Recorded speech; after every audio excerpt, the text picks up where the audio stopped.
That's my Richard Juicer. They can take their views. Okay, we're live. I got Miss Mona. She's finishing up. I want to give her a shout out because she's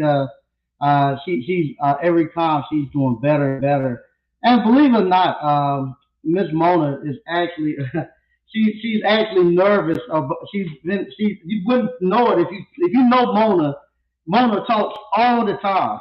She talks all the time, but she's nervous to actually to start doing this, actually do public speaking in front of people. And so in between the power blocks and stuff, it's a constant coaching. You good, Mona? You good? But she's getting her groove now, and I really love that. Great show that Mona had today. Great show that Reggie had today. Everybody's doing very well. I want to thank everybody for joining in. We'll give people a few minutes, and I want to thank Mona. Mona, if Mona's in here, I want to thank Mona. I got other people calling me when they get this. People know this is the crazy part. People know I go live, and uh, and I think and as people know I go live, I think they just want to call because I'm live. Sometimes it's some people calling me telling me, "Hey, shut your mouth up," and this and that, and keeping things in check. But sometimes those are my friends. That's my friend calling me. He just calling to talk, but he know I go live. But anyway, like I say, if you don't know, Mona is actually kind of nervous speaking in front of people, and she's actually challenging herself and pushing herself out there. And I want to thank her. So I want to give her praises. She ran through, as we used to say, on playing soft baseball and stuff back in the day. She ran through the base. No, she didn't run and try to stop on first base. She ran through it, and now I'm glad to see that. I'm glad to see that. And eventually, we'll get to the point where we could actually expand it out a little bit more. As you're seeing, now everybody's getting in the groove. The 30 minutes just ain't enough for everybody to get everything that they need, and they're filling it up, and it's going just that fast. But great job, Mona, and great job too, Reggie. I appreciate what you said about the video, and that's kind of what we're going to be talking about tonight. Kind of what Reggie kind of implied about what kind of went on this weekend.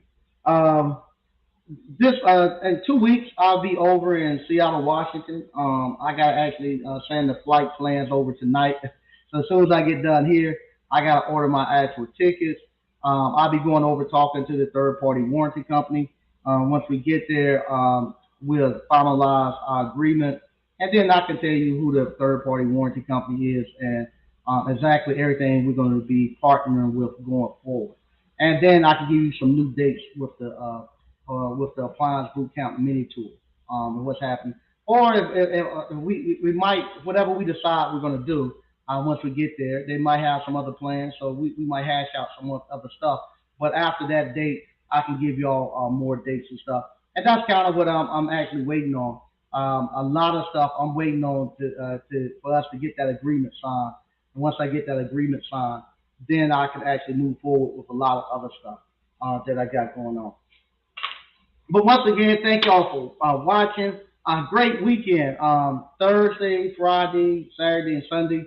I left Thursday night, and I ended up down in Atlanta. I went down to the Rick Ross car show, and I'll be honest. When I got the invite to go, I heard you know you're gonna hear all the crazy stuff. And let me say this before I get started. Before I get started, I have several people who sometimes email me and send me messages.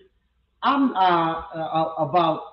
I'm not being divisive or anything when I'm talking about African American men and whatnot. If you look at all the statistics that you have for anything that's bad in America, any statistics that's bad in America, unfortunately, African American men we lead in all those statistics. So it's just quite naturally the people who are doing the worst should get the most attention. So if me talking to African American men should not bother you, if everybody else is doing well, I don't see why it bothers you that I talk sometimes directly to African American men, especially when I'm an African American man. Why wouldn't I want to talk to African American men? And because a lot of the stuff that everything that affects them affects me, and so it's not being decisive and and and and pushing other people apart and stuff. No, it's this right here. Appliance boot camp is all inclusive for everybody, but we have to be mindful, and you can't ignore the fact that African American men needs the most help. So the squeaky wheel gets the oil. So I got to get them to where everybody else is. The stuff that we're learning and that we're figuring out, everybody else knows. And unfortunately, it's crazy. It's crazy that people will get mad that I'm actually teaching African American men how to run businesses. So not do this. I don't. I'm not mad at Hispanics. I'm not mad at white people. I'm not mad at anybody. All I'm doing is just talking to African American men. I don't see why people would be mad about that. Everybody else talk to everybody else. Why I can't say African American men? I just don't understand. But anyway, like I say, and not being decisive and to split nobody up. It's just the fact that we lead in all the worst cases. So if I get us together and get us up to par, all those bad things that you all hate and that we hate to see happening in community, we can start to clean that up.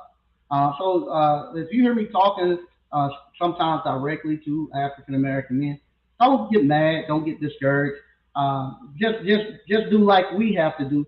Just kind of replace yourself instead of me saying African American man, say Hispanic man in your mind. Just say Caucasian man or Asian man or whatever make you feel good. If African American man make you feel bad, so because the medicine I'm giving can help anybody. It doesn't. It's not specific for African American. It can work for anybody in anybody's life. But I have to actually help those. I got to talk to those that needs the most help right now at this point. Once we get to a point where we're whole and we able to build our communities and be well and stuff, we then can come back and everything be totally even square board. And no, and just another thing. I'm gonna say this, then I'm gonna move on to topic. Whenever something happens, we reach out to everybody. When something happens in Ukraine, every African American I know pray for Ukraine, pray for Ukraine, pray for Ukraine. If something happens anywhere, pray for so and so, pray for so and so. We do that. I have yet to see anybody say pray for Buffalo. I have yet to see anybody come out to those but us. So no, reciprocate what we put out.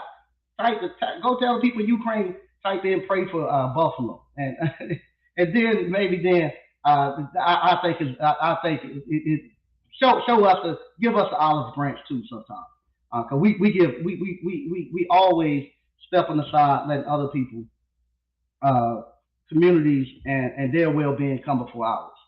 And sometimes we're hurt more than anybody, and we got the worst thing. We in the ER room, somebody got scratched, and here we are with a punctured lung, and we tell them you go ahead and I'll wait. So with that, so let's. I'm not gonna talk about it no more. If that still upsets you and you feel like I'm bad, but maybe just not the channel you should listen to.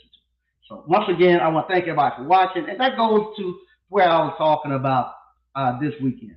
This weekend, I went to the Rick Ross car show, and before I got there, at the very end, maybe a day or two before it was time, I could have got a couple more tickets. So I asked a couple people, hey, come on, ride down with me. My wife and daughters, they didn't want to ride with me because they said I don't trust you dragging a truck from North Carolina all the way down to Atlanta. You on the phone and you're gonna be swerving. Nah, I ain't gonna do it. We're not gonna go. But I asked a couple of friends to go, and their response was there's gonna be a lot of they thought it was gonna be a lot of what we call D boys, a lot of guys selling drugs. I ain't going down there uh, participating in all that foolishness. Like I said, I heard that this, in Atlanta, they just had a big roundup of those rappers and all that stuff. So this right here is just a continuation. What they're going to do, the feds now, they hot down there in Atlanta, and they're going to be down there looking at everybody there, and they're gonna round up everybody next week. The continuation. I guess they arrested some rappers and stuff. So that's what they were telling me. I said, well, I ain't taking no cocaine, nothing. I'm just taking a truck and some flyers. So what matters if the feds are there? I ain't doing nothing illegal. My taxes are paid and stuff. But they wouldn't go. And so when I got there, I didn't know what to expect. So I get there on Friday, and my son and I, you saw me walking around. I unloaded the truck, and I started to just walk around and just looking and see who's out here, just seeing what's going on. And within 2 to 3 minutes, I said, "Man, these are entrepreneurs. These are business owners. These are not no drug boys, no D boys, no hustlers. These are actually entrepreneurs. These are business owners." So I talked to my friends and they called me and said, "I saw the video, man. Where you at?" I tell them, "You went? Yeah, I went. What was it? A lot of foolishness down there." I said, "No, man. If I was you all, I would actually see if I can buy some tickets tonight and get down here." I said it's filled up with black millionaires and black entrepreneurs and business owners. Man, you cry. Ain't nobody coming to that mess. Ain't no business. Ain't no entrepreneur coming there. I said, man, I'm telling you, you got black millionaires and black entrepreneurs, and they're young, and you need to get out here and start networking with these guys. Man, I ain't coming. I ain't coming. And these are people who want to get into business, who like to get around. They say they want to get into a network to get mentored and this and that. But what happens, they don't know what business owners look like. Our entrepreneurs, they get shuffled off real quick. Most of the people, if you hadn't already, go check out the video. I done a video at the Rick Ross Call Show. I got it on the YouTube channel. If you go there and look at it, what I'm talking, I went through. I got about maybe 10, 12 guys that I put on camera, but I talked to over 70 men while I was there. The whole time I was there, I would walk up to people, hey man, I like your car. What you do to afford this car? And I told people I said I'm gonna go around and ask these guys what they do. That's what I'm gonna put on tape. And they were like, you gonna go ask somebody what they do? You can't do that because most of the time we're thinking they somebody in our mind. We have actually programmed African American men and women have been programmed to believe that business owners are one thing, and we don't know what they look like. We don't know how they act. We don't know anything about them. So we're thinking that they're going to be somebody in some three-piece suit, somebody got a college degree. We're thinking that's who the entrepreneurs are. And so we're thinking that so that's the people we go look for. Those are the people we go buy seminars for. We go buy a seminar from somebody who's going to teach us a black business school. So he ain't never ran a business a day in his life. He had never made an entrepreneur a day in his life. He has never cut up pay. He has never cut payroll. He has never built anything from scratch that you can go patronize. And so, but we'll go buy seminars for those people because we think they got the credentials, they got the degrees, they talk elegant, they got the suit on. That's the people we think are the entrepreneurs. But when you are somebody who grows and you with entrepreneurs, you know quick this is an entrepreneur. This guy got some money. This is the guy that needs to be teaching people stuff. So I was telling my friends, y'all need to get down here. I don't care if they charge them $2,000 to get here. If you pay $2,000 to go there, people pay $1,500, $2,000 to go and listen to Grant Cardone and people on stage, and most of them ain't. Grant Cardone, I think, has ran a business. I don't know. I know a lot of people that he bring on stage has never ran a business. You go listen to them, and just to be in there to get motivated. You could have paid $250 there. You and your part, if five of y'all could get in a car and paid $10 a part, and came there, and you could have sat right beside a multi-millionaire black man who looks just like you, who's coming and can tell you a business that he does. It doesn't require a lot of capital. It doesn't require a college degree. doesn't require a fancy type of certificate or anything. You could have sat there with him all day. You could have and soaked up all the knowledge that he wanted, all the knowledge that you wanted for free. They would give it to you for free. When I went there and talked to those guys, because this is what I know about entrepreneurs. Entrepreneurs, real business owners, they like those cars and stuff that they were putting out there. If you would like to come on to the chat, come on to the show. That's the link to come into the show. They like that, but just like you all, y'all much rather talk about business. And so when I came up to them and I asked them, "How do you afford this?" You could hear it and you could see it in their faces if you was there. It just lit up. Man, this guy want to know. They much rather talk business, and they open up and some stuff I didn't. Like I said, I interviewed over. I talked to over 70 people there, and it was what's it called. I talked to about 70 people there, and all of them were just constantly just giving me more information, bringing people to talk to, seeking me out to tell me how they make their business. And they were just surprised. This guy want to know about how we make business, and they were surprised that I was teaching entrepreneurship, especially the skilled trades. And so and they just opened up and they just told me so much stuff. And one of the things that you saw a lot of people were truck drivers. And it's a reason why a lot of them were truck drivers. Because a lot of them was truck drivers for a long time. After I told you, people know who our entrepreneurs and business owners are. They the ones that can't sit still in class. They the ones that don't do well a lot of times in school, just like in other races. Most of the time, their entrepreneurs and their leaders don't follow directions well. They independent thinkers. They're gonna do things on their own. So what happened with us, unfortunately, we get labeled and put into special ed, and then we get labeled as a troublemaker, and then eventually, as soon as you graduate, they shuffle you off into jail. So a lot of our entrepreneurs, when they've done 5 or 10 years in jail, they got a felony conviction. They come out. The only thing that a lot of them knew was they can get a truck. I can get a truck and I can drive trucks. They get out there and start driving that truck, and then they start hustling in the truck game and making their money and come up. And so those are the avenues that we're start pushed in. And now you're seeing the same thing where people are saying, "Hey, I can get into this appliance repair business, and it's wide open like this." And they get in here and they realize there ain't no competition.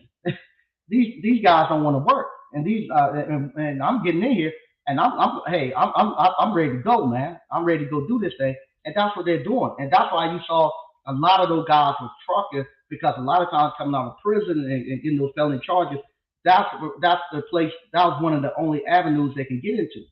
But you start hearing the other stuff too. I got a bunch of electricians that I talk to, a bunch of plumbers, HVAC, a guy. All he does is just sell used tires.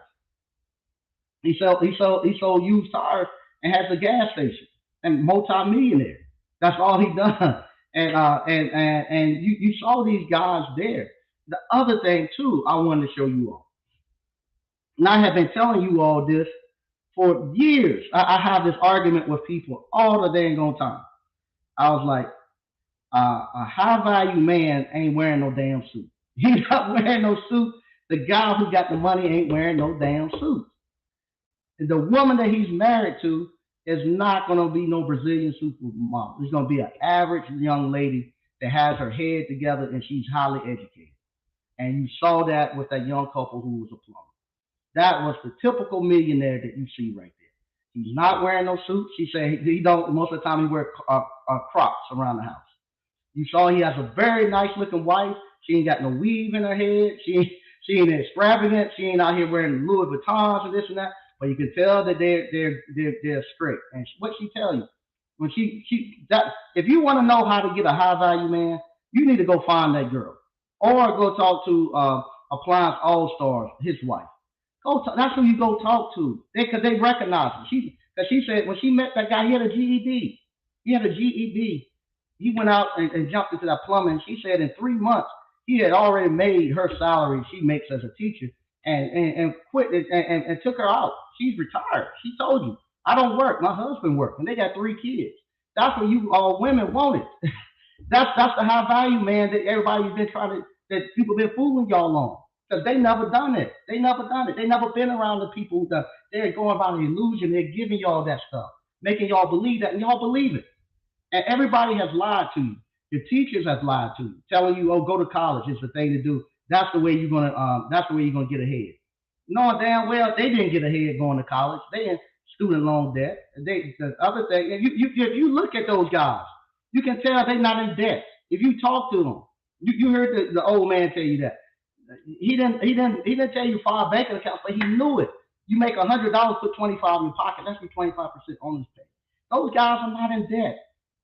Being broke and being deaf is the same thing. It's just two opposite ends of the same pole. One person ain't don't have no damn money. The other person got money but it's going straight out and he ain't got no money either. So they could one of them have an illusion that they got money. That's all it is. But they the same thing. In debt and broke is the same thing. You don't have any money. I don't care what nobody tell you. If you got a bunch of debt on your head, sometimes it's worse than being broke. I'd rather be broke than have a bunch of debt on my head. And so that's what you were seeing. You were seeing a lot of times these guys and stuff got a bunch of debt on them. They got a bunch of debt, but they don't have any money. But they give you the illusion that they got money. These guys that you saw, those are the people you need to be around. Those are the guys who are going to tell you the truth. You saw those guys had towing companies, so many trucking companies, electricians. Like he told you, he said, no, my electrical company pay for this shit. You know, he told you, nah, this fun, this fun stuff. And that's because that's the thing. People say, all people can make some money like this is somebody who sells, all person who can pay to have a car or something like this fixed up and put here. Somebody selling drugs. That's a lie. I talked to people who used to sell drugs and stuff, and they told me, nah, they all their money that they own was in their pocket, and they were saving that money to go re-up. And then if they go re-up and somebody mess up their package and stuff, that's why they so fucking mad when they shoot somebody because they ain't got no money to clear it up, and so they get mad and stuff.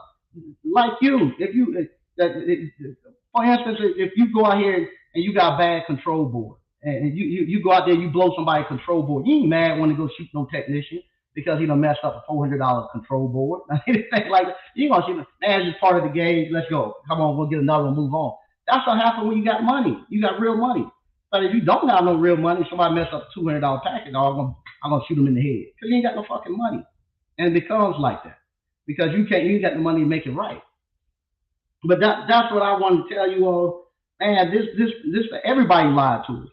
Um, you got, hey, everybody lied. Our parents, and this is the thing that pissed me off. Um, the same people who took advantage of free education, free college education.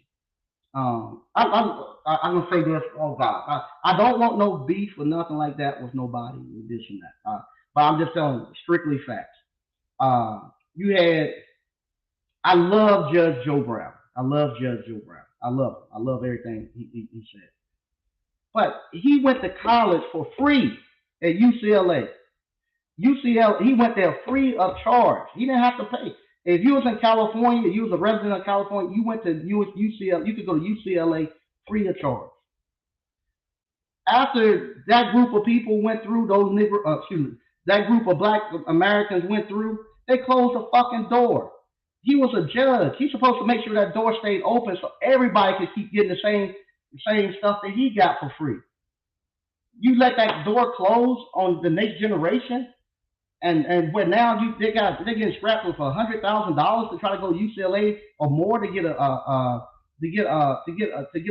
law degree, and then y'all look down on us when we tell y'all we can't afford to go get these law degrees, and y'all ain't saved no money to put us through school.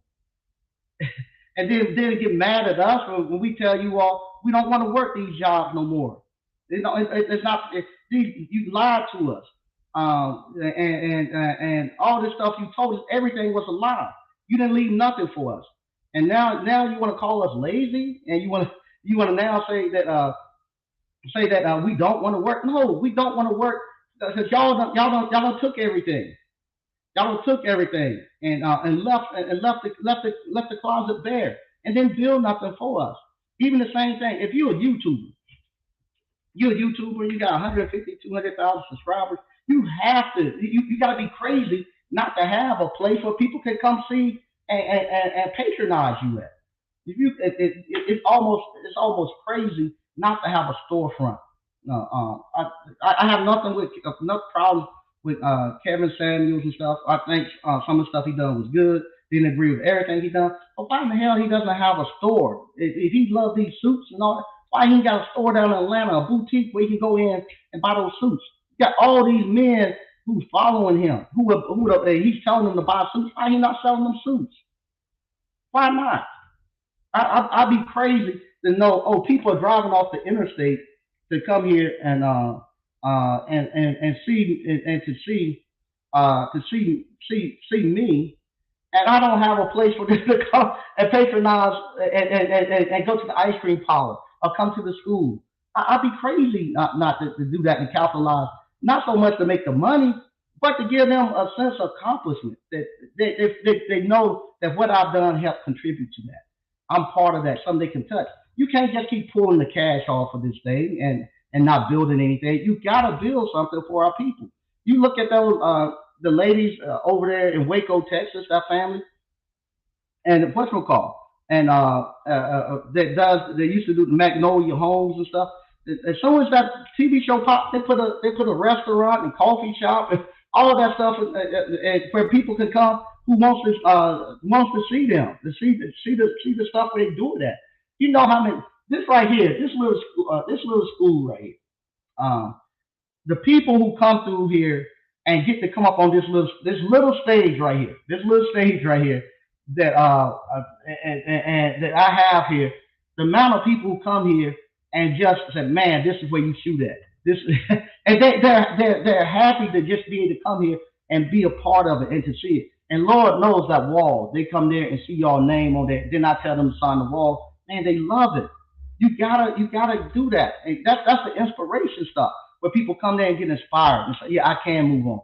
Same thing with me being out there this weekend with those brothers and sisters out there and seeing them go get it, and especially when you see a whole group of friends all together doing their thing and having a great time. It's inspirational. It's inspiring, especially to be out there. You at Rick Ross' house and you seeing what he got, and you're saying, man, and it felt attainable. It didn't feel like you were just I guess I felt kind of like the people who come here. I'm there walking on his property and stuff. I felt at home like I was at one of my family members' house. I felt like this is attainable. I can do this. I can have the same thing. I went over there. I actually got to talk to Lynn over there at a turkey leg cut. To actually talk to him, see him, and seeing them hanging out and stuff, and seeing what they had there with their establishment. And I'm looking. I said, shit, in 2 years I'll be there. I know I'll be there in 2 years. That's the stuff that you have to get there and touch, where you can actually get there and touch that guy and talk to him and realize, okay, I can get there. I can catch up with him too. So that thing, I was disappointed with the way some people thought it was going to be. Even after I left, I stopped at a restaurant and we were eating, and people asked me, I was pulling my truck back, and I said, "What you doing with that?" And I told them, I know it was a educated person said, what's it called? You went out there to that foolishness. I was like, no foolishness, brother. I say it was very inspirational. I was out there with a bunch of entrepreneurs getting money, and he didn't believe. But he was telling me something about something that was going on downtown. And I know it wasn't a lot of entrepreneurs and business owners there because those are not our business owners. Those are not our entrepreneurs. Our business owners and entrepreneurs was where we was just at. We can't recognize them. We're thinking that they are the actual thugs and the ones that you shouldn't be like, the ones you shouldn't be around. But in actuality, they are the ones who are the ones that they're supposed to lead us up out of this crazy mess we're going through. The ones that we got right now that everybody's listening to, I wouldn't follow them for nothing. I wouldn't follow them for nothing. It's the people that was out there at that car show. Those were the true leaders of our community. They were the ones that has the resources. That they are the ones that know how to put businesses together. They're the ones who know how to build communities. Unfortunately, we don't listen to them, and they know it because I'm almost at the same way. I say it all the time, man. F this YouTube. It's like F because especially as you start getting more and more behind the scenes, and you realize, man, that person not who they that person don't know anything about the business part. That person don't know how to run no business. That person, you start to see more and more of that, and that's why you say I'm tired of messing around with all these fake people. When you trying to show somebody real life stuff, but you got to deal. You can't give them to what they need because they got all these other people who's fooling them. And sometimes you just like forget it, man. I go out here, run my businesses, and I go out there and just travel around like those guys and enjoy them hanging around. I enjoyed the conversation I had out there with them. I enjoyed it. Met several people that we're actually gonna hook up and do some things. I'm gonna go to their cities and actually talk, and they're gonna come up here and talk and to make those connections. And so I love that. I actually love that. And then you come over here on YouTube and you get somebody telling you stop telling black people to start business. I don't, I just don't understand. You have to deal with that all day. It makes you crazy. It makes you crazy. All right, I'm gonna read some of the stuff we got going on in the chat. We got 48 people here tonight. I want to thank everybody for joining us. I'm not gonna be too long tonight. Also tomorrow, I'm going to look at an actual ice cream truck. We might be expanding with an ice cream truck, so I'll go look at that tomorrow. If I decide to get it or whatever, I'll let y'all. I'll give y'all. Matter of fact, I'm gonna take video anyway, because that's the thing too. A lot of people, a lot of people don't. They always ask me, how do I vet out business opportunities? How do I know what to buy and how to make the next move and stuff? So I'm gonna start showing you all how I do it. Right now, I'll tell you why I'm looking at the ice cream truck.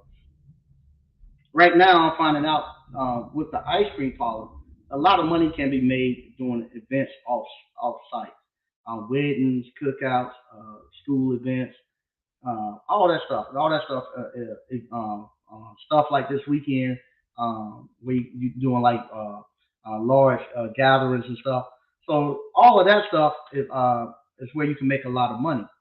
Now, if I got a tent set up, like I have now, it requires me to go there, set up the tent, then I gotta break the tent down, and then if I was gonna go do another show, another event, I gotta go there, set up the tent, break it down, and so it requires too much work and too much time to try to do multiple events. If I got an ice cream truck, then I can what you call. I can tell the people I can be there. I can give you 2 hours, so I can be somewhere between 10 and 12. Then I could be somewhere between 2 and 4. Then I could be somewhere between 6 and 8. So I can hit like three places, and they're paying like $1,500, $2,000 for you to come out there and do your thing, especially like weddings and stuff like that. So I can hit multiple events, multiple different places, and don't have to worry about breaking down and setting up. All we do, oh, time is up, and get in the truck and drive over to the next place, open up the window and go. So I'm looking at stuff like that that make it easier for us to actually get somewhere and actually do our work. So that's why I'm looking at that, and I'll show you all how I go there, how I'm going to actually vet it, and I won't tell y'all the deal I'm looking to get ahead of time. But after it's over with, if it looks good and I think the deal is good, then I'll make the deal. Okay. Marcus M, what's up, ABC family? Hey, how you doing?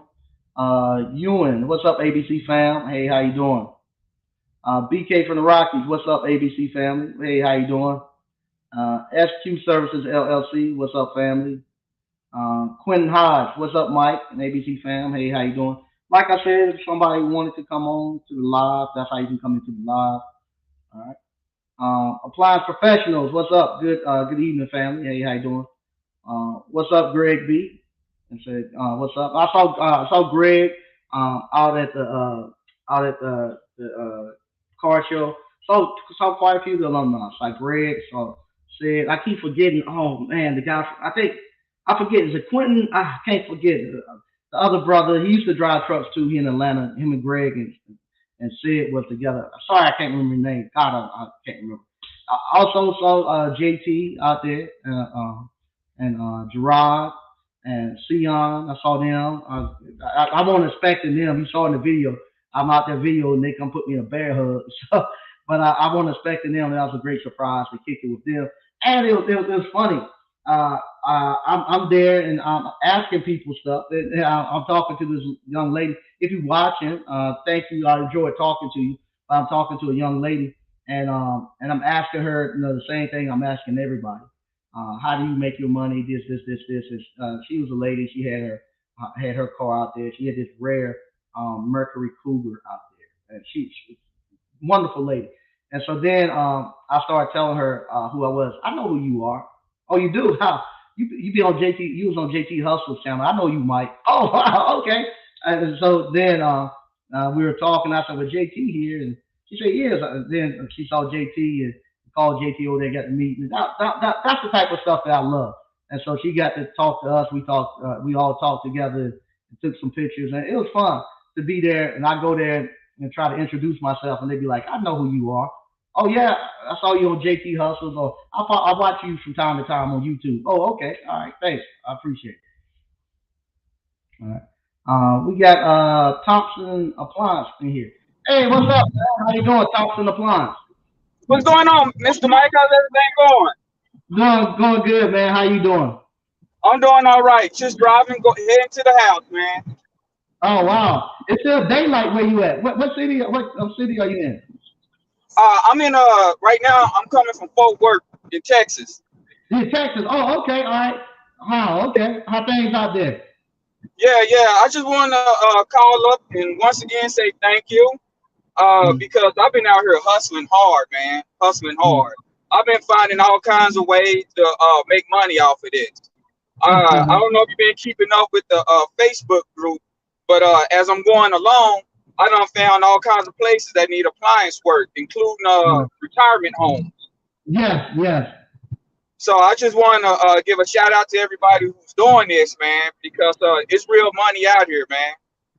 Yeah, it's good. Yeah, I had let me think. I had two. Matter of fact, I had three retirement homes, and that's great because you go there, they make you do. They call you for anything: smoke detectors, a clogged toilet. They call you for everything, and I Exactly. usually just sub it out because they trust me to make sure that the other people are going to do it. I kind of like became that maintenance department. Yeah, exactly. I done had a couple of customers from the retirement home complaining because the maintenance man are too slow or they don't know Mm, how to do the job. yeah. So that's when I ended up getting their phone call saying, "Hey, can you help me?" I'm Mm. like, "Sure enough, I can." And when I did a good enough job, they started talking about me to all their friends. And next Mm. thing you know, my phone is getting rung off the hook about can I do X, Y, and Z. Yeah, that's great stuff. Now, how long you been doing appliance repair? Oh man, Mike, I've been rocking with you since shoot, since Greg B. I started around the same time as Greg B. So Uh, we're probably looking at about 2019. 2019, that's great stuff. Yeah, now you Yeah, want to yeah, yeah. I've been off and on, but when I got laid off from Lockheed Martin as a maintenance man, I mm. just went full on, man, and I haven't looked back since. Oh wow, wow, that's good. Cause you wait, Greg is in Texas too. Y'all in about the same area? Yeah, we exactly in the same area. Okay, okay, It's that's good just that it's so big, we never cross paths. So stuff. Hey, I don't. I'm here with a bunch of people in the same city I am. I never crossed paths with them in appliance yeah, repair. man. It's a.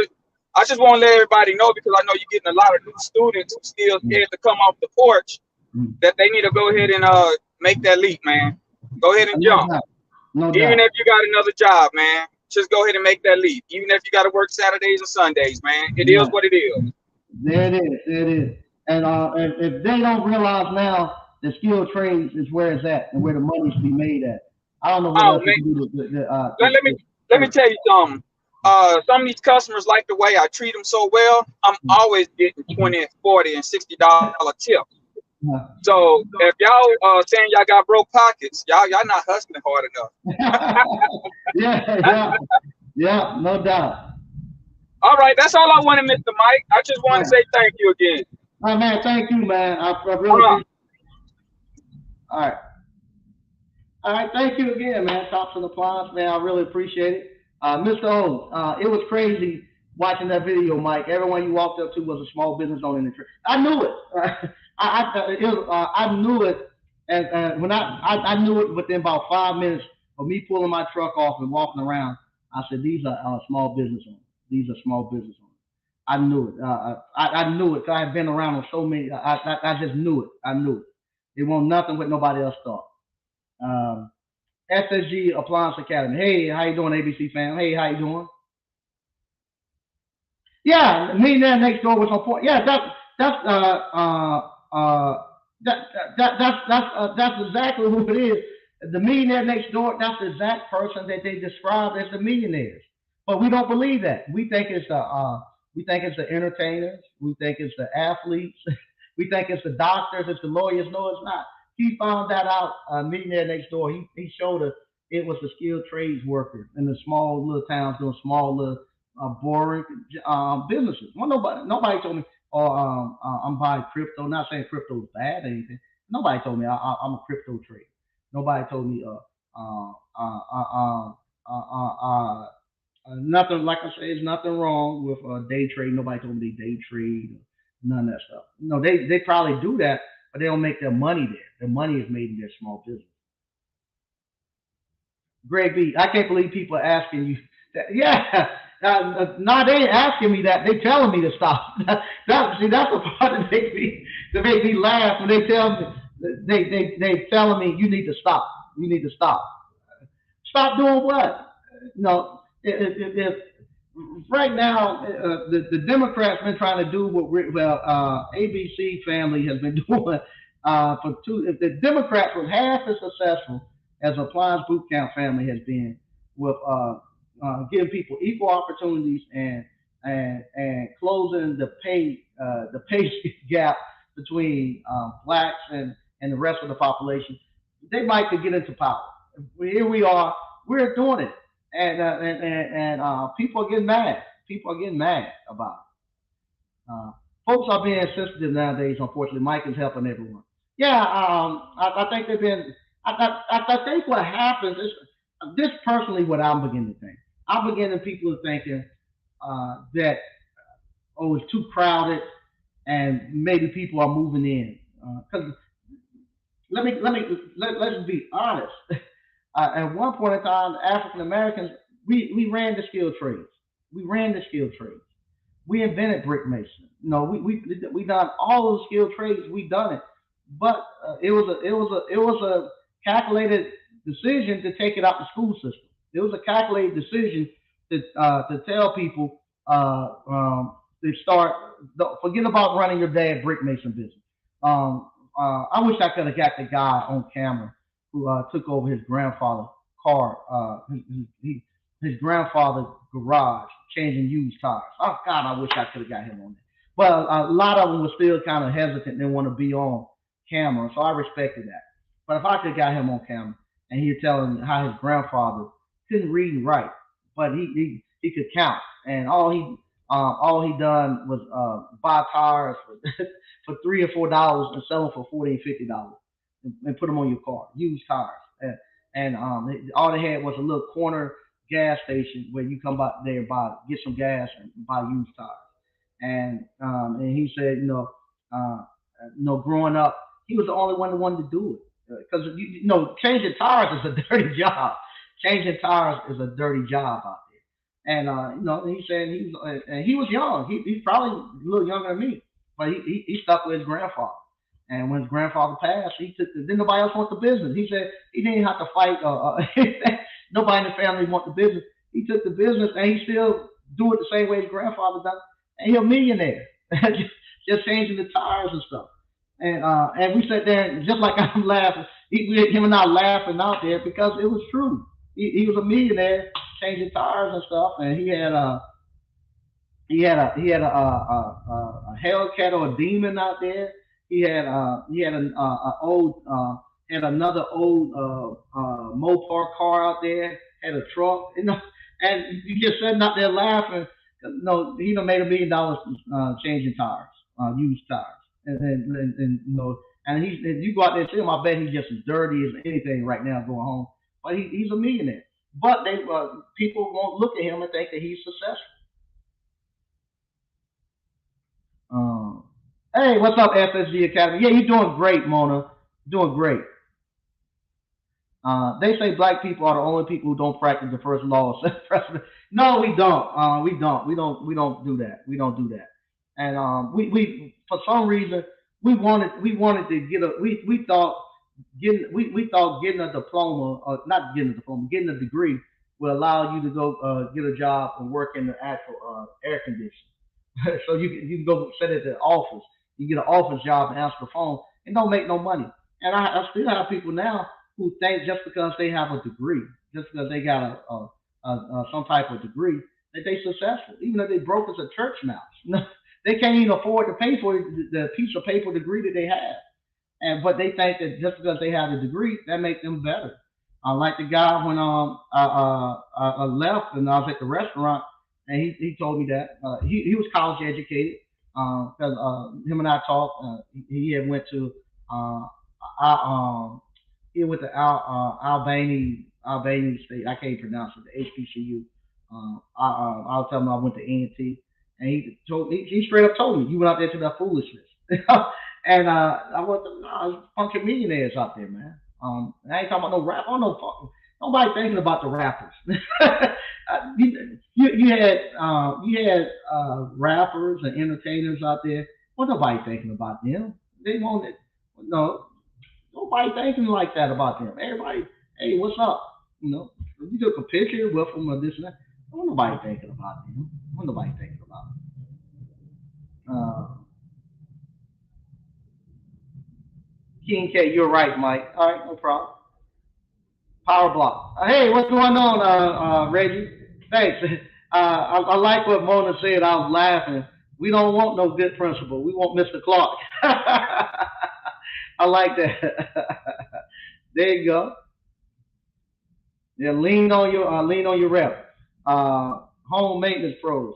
Mike speaking facts about our community. If we don't help each other, ain't nobody coming to our rescue with with substantial life changing help. They not. They not. They'll tell you to go get that damn going with diploma, go in student loan debt, and no, you ain't gonna get no job. No, you ain't, and they ain't got no job to give you. No, that's the thing that make me, Lord, I have to be careful because people watch the show that lives in the community. But if I had a dollar for every one of the churches I get a call from asking me, can I help some young person out with a job or mentor some young person? All the money y'all take up every Sunday, y'all ain't got no place for him to work. No, pay him to usher. If you think if he needs money that bad, and you taking up money all every Sunday, y'all taking up money. Pay him $10, $15 an hour and stuff then us. Pay him. They giving y'all the money for free, you know. But you just want to bring them over. You want to take all the money out their pocket, then bring them over here and tell me to give them a job. No, you pay him to usher. Pay him to park cars. If he came over here and I had him standing at the door handing out menus and greeting customers, I gotta pay him. You pay him if they need a job. But that's too much like right there.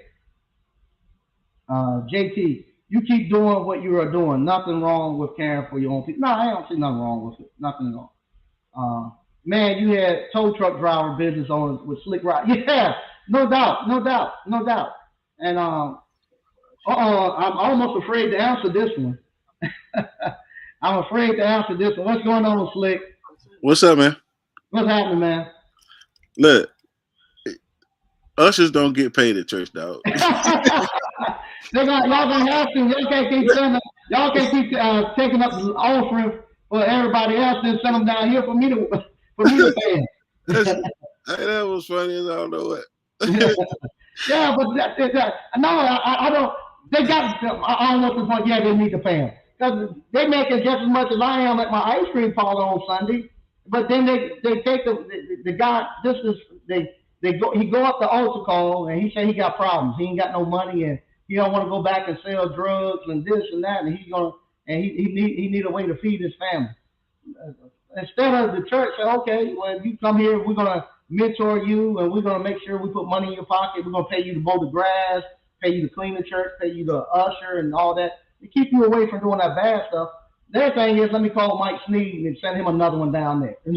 Let Mike Sneed work with him, and let Mike Sneed get him on the right track. Well, Mike, I mean, you the pot calling the kettle black, ain't you? You don't even go to church, man. I know. That's the thing. That's the thing. So I'm the last person you probably want to send them to. You the pot calling the kettle black, man. I know. You ain't gonna hire them neither. Well, but that's one of the things I will say I do. If they show up here and they're willing to work, I will find something for them to do. If they're willing to work, I will find them something to do. And but like I said, there ain't but one Mike Sneed on this block, so everybody can come here knocking on the door. Want me to hire the whole community? I kind of like from The Wire when Bodie's out there in the corner and Damon them brought Mike and everybody out there to get a job. I can't hire the whole community out here now. That's the thing I'm saying. Yeah, I mean, but you could do more. Could you? Could I hire the whole community? Could you do more? Could I do more? Yeah, I could definitely do more. I'm at the place now. I could definitely do more, but I have to be careful because unfortunately, if you take on too many problems, too many other people's problems, they start to become your problem. So I have to be mindful of the people I have on board. I got to make sure that they get their attention before I can put other people on, and then it get to a point where I'm spreading myself too thin, and I'm not really being effective with anybody. So I tell them, I said, look, if you can just hold on about a month or two, I got a couple of people that's leaving. I can bring you on then, but I have to get them to a point where I can send them out. So and once I send them out, then I can put you into that spot. But at the same time, the whole community got to do more. Not just me. The whole community has to do more. If they know that young man needs help, and that's a church community, they could easily say, we're gonna go to Lowe's this afternoon, buy you a lawnmower, and you're gonna everybody in here, let him come mow your. He gonna be the guy gonna mow your grass, and everybody give him $20, $30 mow the grass. You gotta do stuff like that because you can't tell somebody don't go sell drugs and you don't give them nothing to replace it with, and just tell them don't go sell drugs and we're gonna lay hands and pray and agree on you, then send you back out there, his stomach growling. You gave him nothing to replace the selling drugs they used to eat with, and so you gotta have some place to keep him away from the selling of the drugs until you can get him another skill set to get him built back up where you can go and push him back out there to go make a living.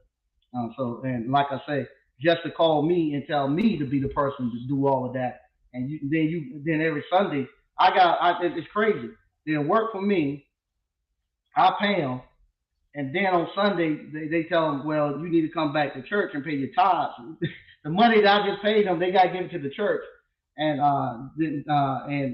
still he's short on his bills. He got to come back and ask me for more hours to go get a church. And when the church should be taking out the offering and giving it to him to get him on, till he get on his feet. I agree with you. Because the church been paid for. Yeah, they pay me. Huh? They pay me. I know they pay you because you won't show up if they don't. Look. If they didn't pay me. I know you wouldn't show up. I wouldn't deal with them on that level. I say that. Yeah. I still go to church, but I wouldn't deal with them on that level. But that's a good idea. Next time the preacher call you, I want you to say that. Listen, a lawnmower costs $250, a weed eater costs $150. Y'all, if you got $400 extra in tithes and offering, I suggest you get them that and let them go. No, go cut and give him a customer base. The people at your church, let them cut their yards, and you keep a track on them. Say, Brother Strong, that young man come cut your grass. No, you need to go in and cut that grass. You got enough money to pay him $30. Take the weekend off. Let him cut it this week. You cut it every other week. Let him cut it until we can get that young man where he needs to be at. See, man, you got the golden finger, man. You got the golden ideas. Nah, I wouldn't say that. Now I'm gonna call a meeting with all the black churches in Selma and get you to be the president of the pastor union. Nah, that ain't gonna work. That's not gonna work. Later, man. All right, man. Thanks. Yeah, it was full of truck drivers. Yeah, because Greg, that's what most of our entrepreneurs went to. When they got out of prison and stuff, they went to the trucks. Now that was pretty much the gate that was open. Now they're trying to close that gate. Mike, your video was so cool. The amount of black business owners that wanted to discuss their business is great. Yeah, like I say, that was just a very, very small part of it.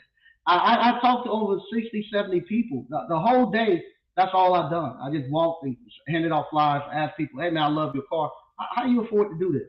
And sometimes they look surprised I asked, but they were surprised in a great way. They was happy. The car was okay. I want to talk about this business. let me tell you about this business, you know. And then they found out you working in skilled trades. They loved it. Greg, it was a ton of them from what I saw. Yeah, it was. Salute to Grandmaster Mike and ABC fam. Thanks. I appreciate that, Siobhan O'Fallon Lane. Yeah, Dr. Funk, they were passing out business cards from crew. Yeah.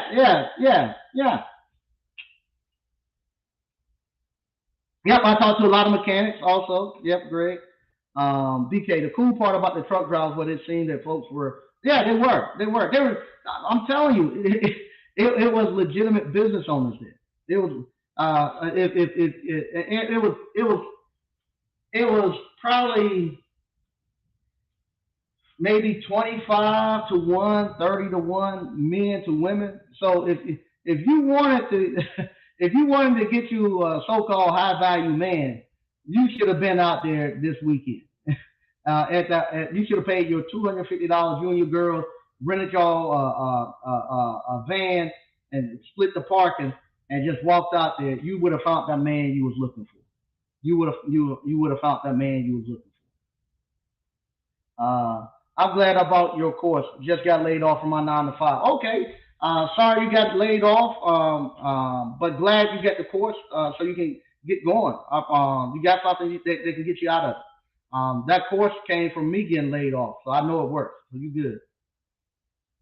Yeah, then they come up missing. Yep, they missing the money. Preach, sir. Thanks.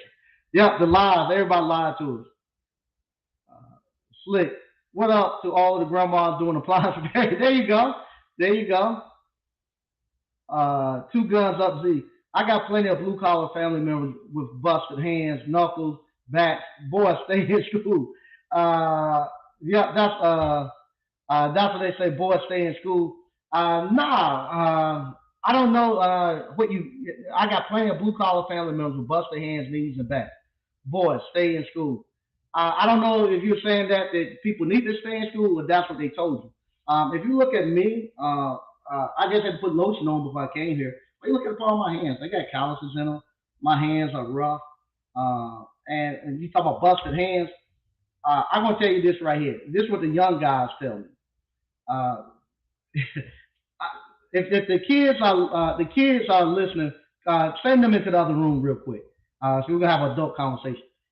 This is what the young guys tell me after they start doing work with their hands, become working with skilled trades. Your hands get hard and they get strong. And they're saying their girlfriends and their wives, when they grab their butts and stuff now with real men hands, a lot of women have felt men hands on them before. They never felt powerful, strong hands. The hands now are so soft for men, they rip like toilet paper. That's why I have to have Band-Aids here when they come here. For them to open up a pair of vice grips, the hand bleed. But after working these appliance repair and the hands get strong and get tough, and they grab a woman, that's the first time a woman ever felt a man's touch on her. And they like that. They said, man, that feels good. And so now they like their hands being rough and stuff like that, because it feels like a man touching them. And so that's why they like that. And as far as busted knees and stuff, yeah, if I pull let me see, I'll show you my knees. If you look at them, look how dark they are. For me being on my knees, not using knee pads and stuff, how ashy they are. But who fucking cares? I'm in great health. I've been retired since I was about 30. Don't nobody care about that. The thing about it, why people, I tell you the main reason why people was telling people not to do blue collar work. Well, two main reasons. One, that we don't want to work for our money. We want a position. We want somebody to just give it to us. And we thought working in the office, I ain't gotta be in the hot sun. I ain't gonna be doing no hard labor, and I'm just gonna be answering the phone. Not gonna make money. That's the thing. We got away from that hard work that actually produce stuff. That's why you see so many people doing fucking YouTube.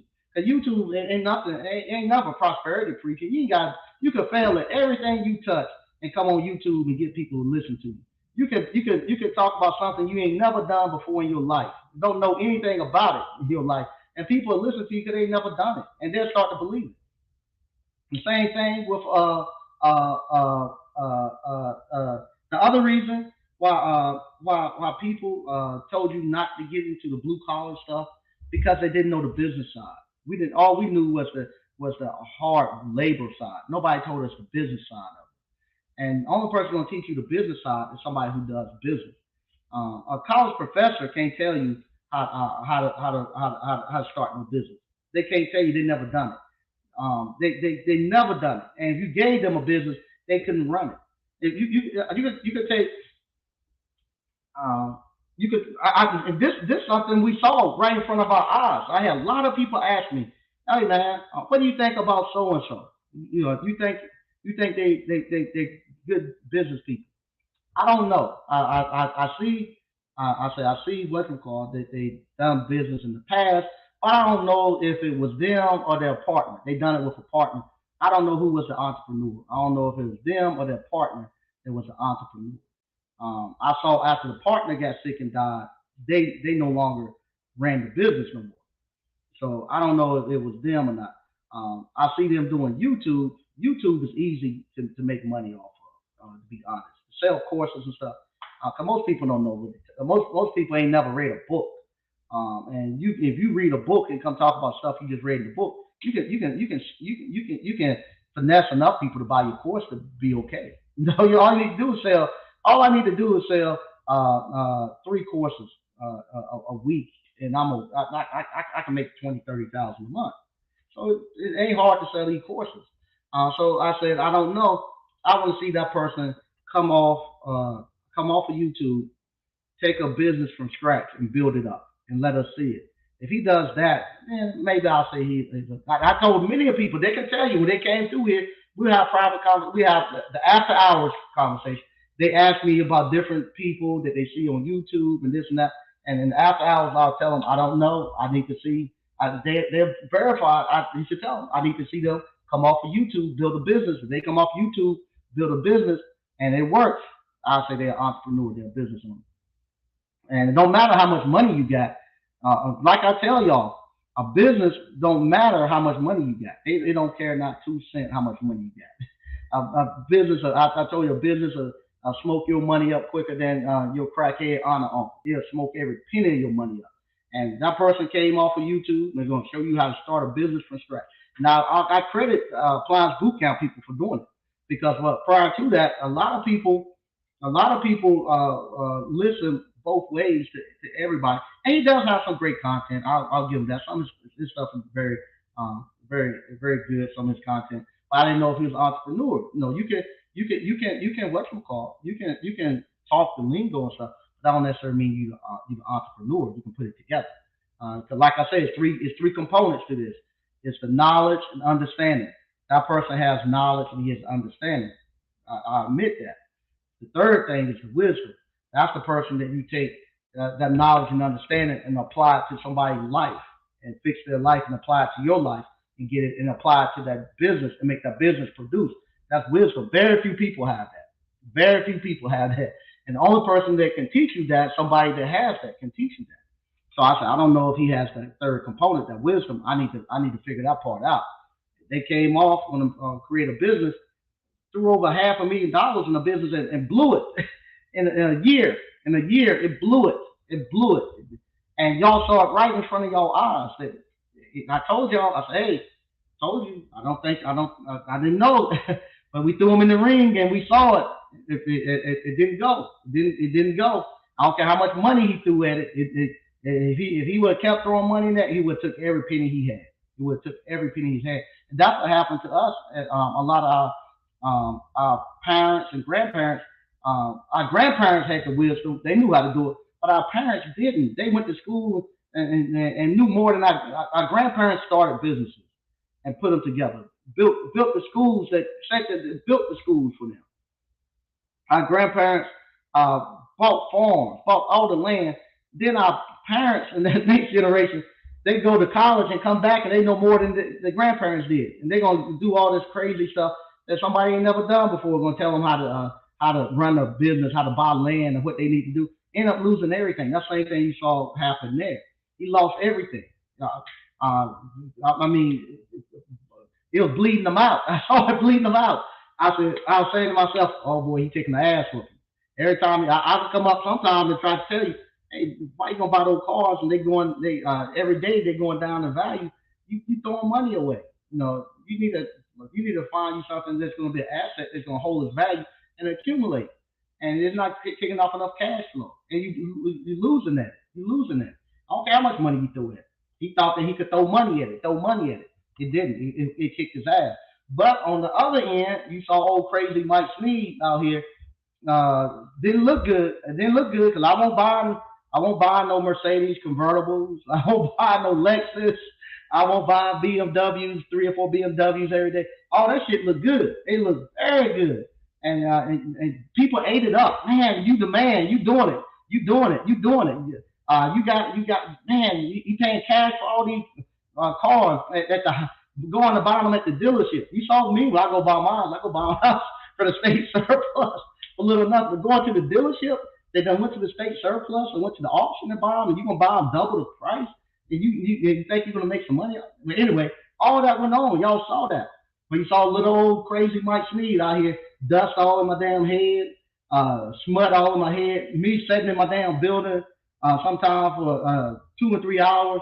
And I'm telling y'all, I'm in here letting the business talk, letting the building talk to me, tell me what it's gonna be. And people call me crazy, stupid. And here you go. Hey, the ice cream parlor it's still kicking live. A lot of y'all don't order popcorn from it. Y'all that came here and ate it. I done took it to Atlanta. Hey, it's still live and popping. And y'all see it. Y'all saw it last night. My little ice cream. If I go over there now and sit in my little building, somebody started pulling the door, trying to get in, trying to get some ice cream. Y'all saw me build it. Not just. No, I didn't buy it. You didn't see me just what's it called? Just go out there and say, oh, I'm gonna buy somebody business that's already up and running. I've done exactly the way I tell you all to do it when y'all buy the appliance boot camp.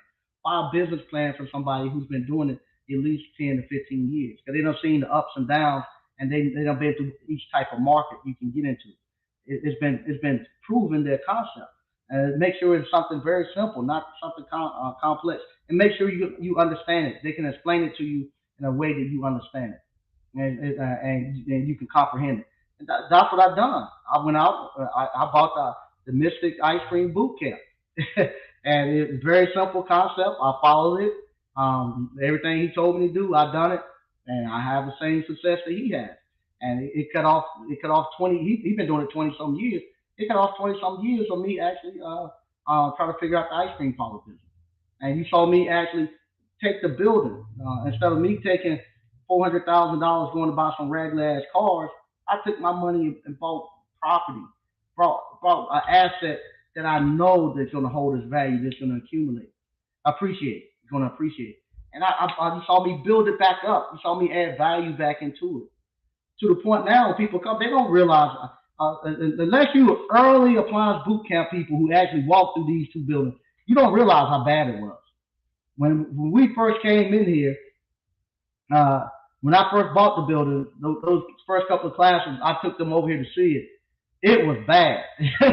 This building was bad. That building was worse where the ice cream parlor at. That's one thing Slick told me. Slick told me, he said, Hey man, I see what you done with the ice cream parlor. I know anything is possible.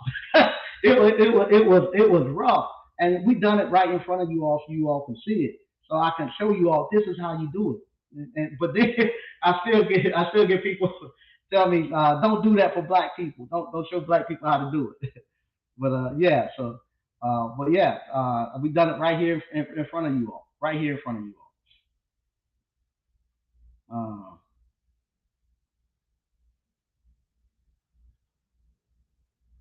They networking. Two guns. That's why you hire employees to do the work. Yeah, there you go, Mr. O. When you get to a certain age, you gotta have employees coming in to do the work.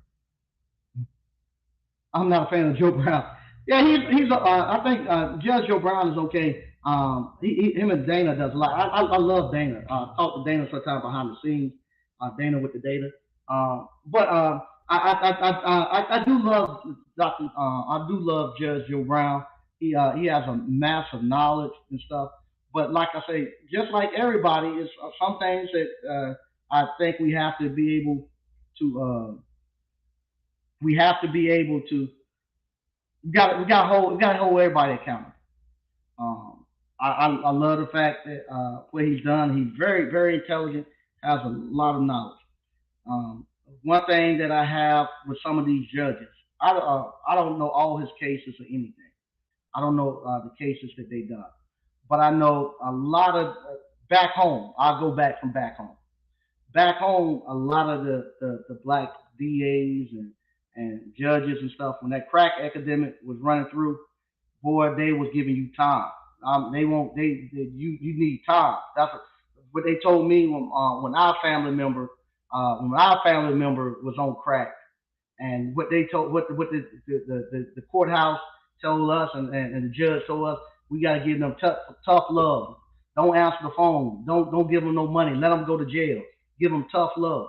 And that's what they were doing. They were giving tough love, giving you basketball numbers for smoking crack. Now it's time where everybody else is on meth. Now they done backed off, and these judges now and these DAs, they walking away. And I want you to be there, giving them the same time you gave my cousins, the same time that you gave all the people in my community, all my friends. Give them the same damn time. Give them that tough love. So now's the time where you're supposed to be out there making sure that everything holds. That you out. I need you on the bench now more than any time to make sure that they're getting the same thing that we got. I don't hear we looked at it wrong and we done that the wrong approach. And fuck that. You give them 25, 30 years, same way you gave it to my family. Don't come off the bench now and when you need to be there now, giving out 25, 30 years in your later years, your career over with. Who cares now? Give them 30 years, like you was giving my family members 25, 30 years. Give them the same thing. And that's the thing that pissed me off about these judges and stuff. In their late years, when they supposed to be there now, balancing stuff out, now they walking off and talking about it. No, don't give them the same thing that you gave us. Because when now's the time for them to give their people this time, you see they ain't doing it. But you gave us our time, and now it's time for them to give their cousins time, to give their community the time that we got for crack. They won't give it to them, but y'all was glad to give it to us and thought y'all was doing a good thing and talked about us, call us crackheads and all that stuff. But you won't you won't call them meth heads, and you won't give them the time. And you sit back and collect the money and live good. Yep, there you go. They networking.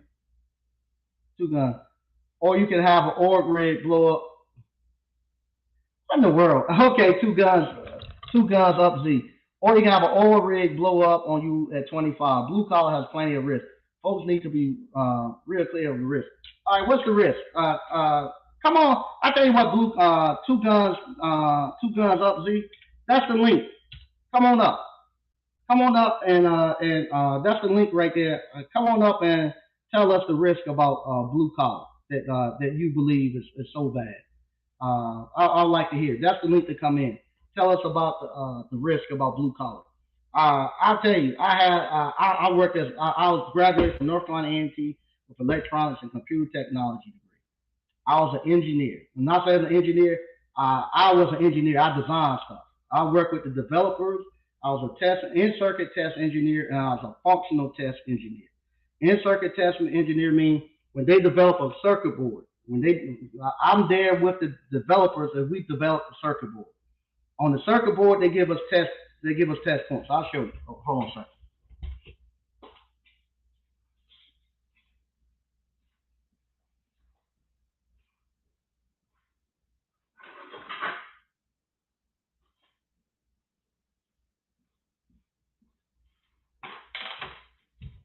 I was a real engineer. I made environmental chambers and all that stuff. I'm not no engineer like they have now, where you a program manager. All you do is just manage the product from China to the U.S. and call China and ask them what's wrong. We actually developed stuff when I was engineer. On the back of this control board, you see all these little simple spots right here, these little holes. Those are what you call test points. And each one of these test points leads to one of these leads on this board. So in order for me to test this chip right here, the test points for this chip might be somewhere over here. Because they have to give me test points to test it, they can locate them anywhere. And I had a machine that had these little needles-like things, just like leads that come in, hit these little test points. And from there, I actually, just like you have your meter lead and you go ahead and touch that, I will actually go there and actually test this chip. I will actually turn this chip on, test all the data, all the data slots in it, all the address slots. Everything that chip's supposed to do, I wrote the program to do it. The book for that one chip, for this one chip right here, the book be thick as a Bible.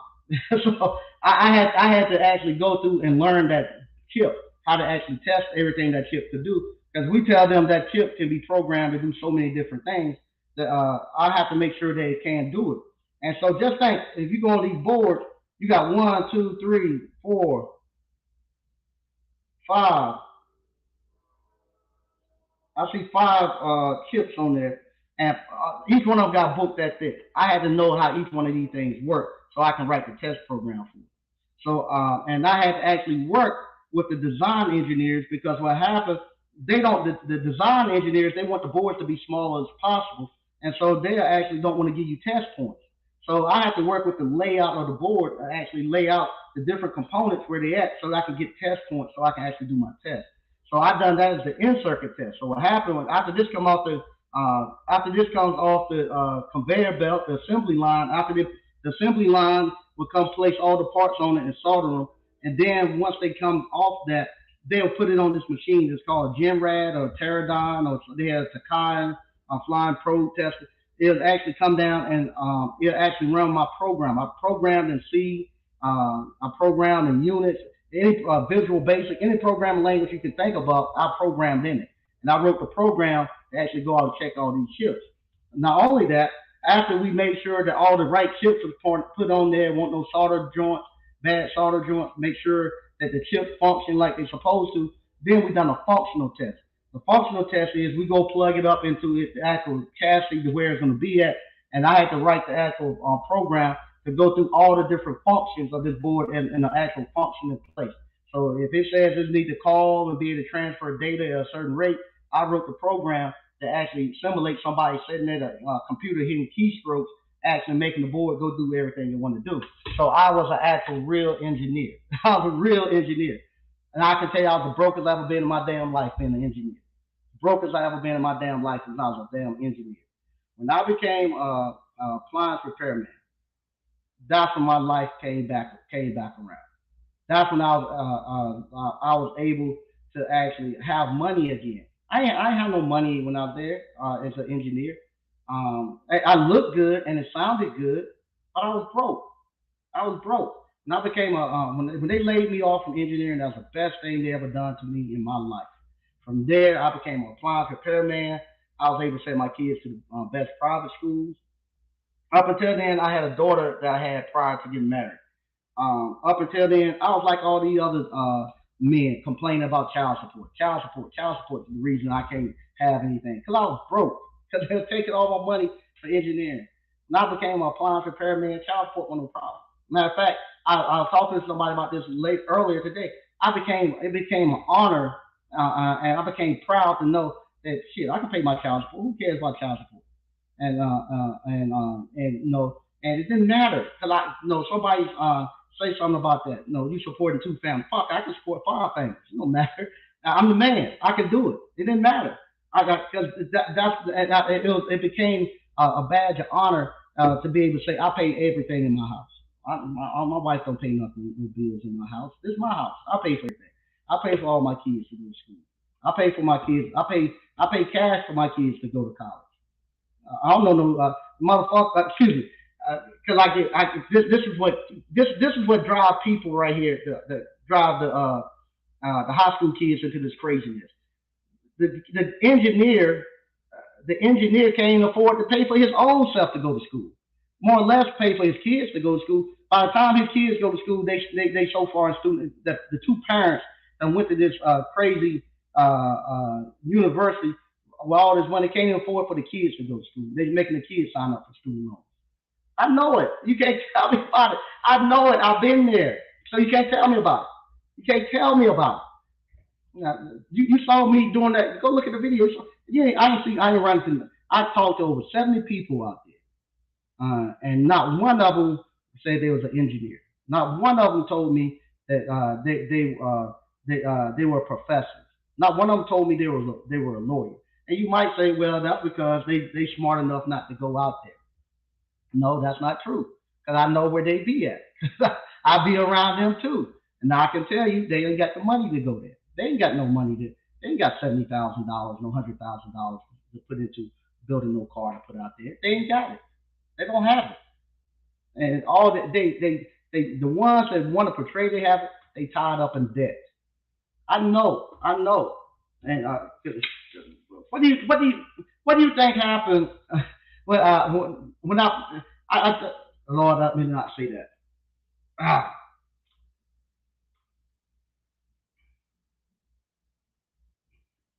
okay, all right. Mm.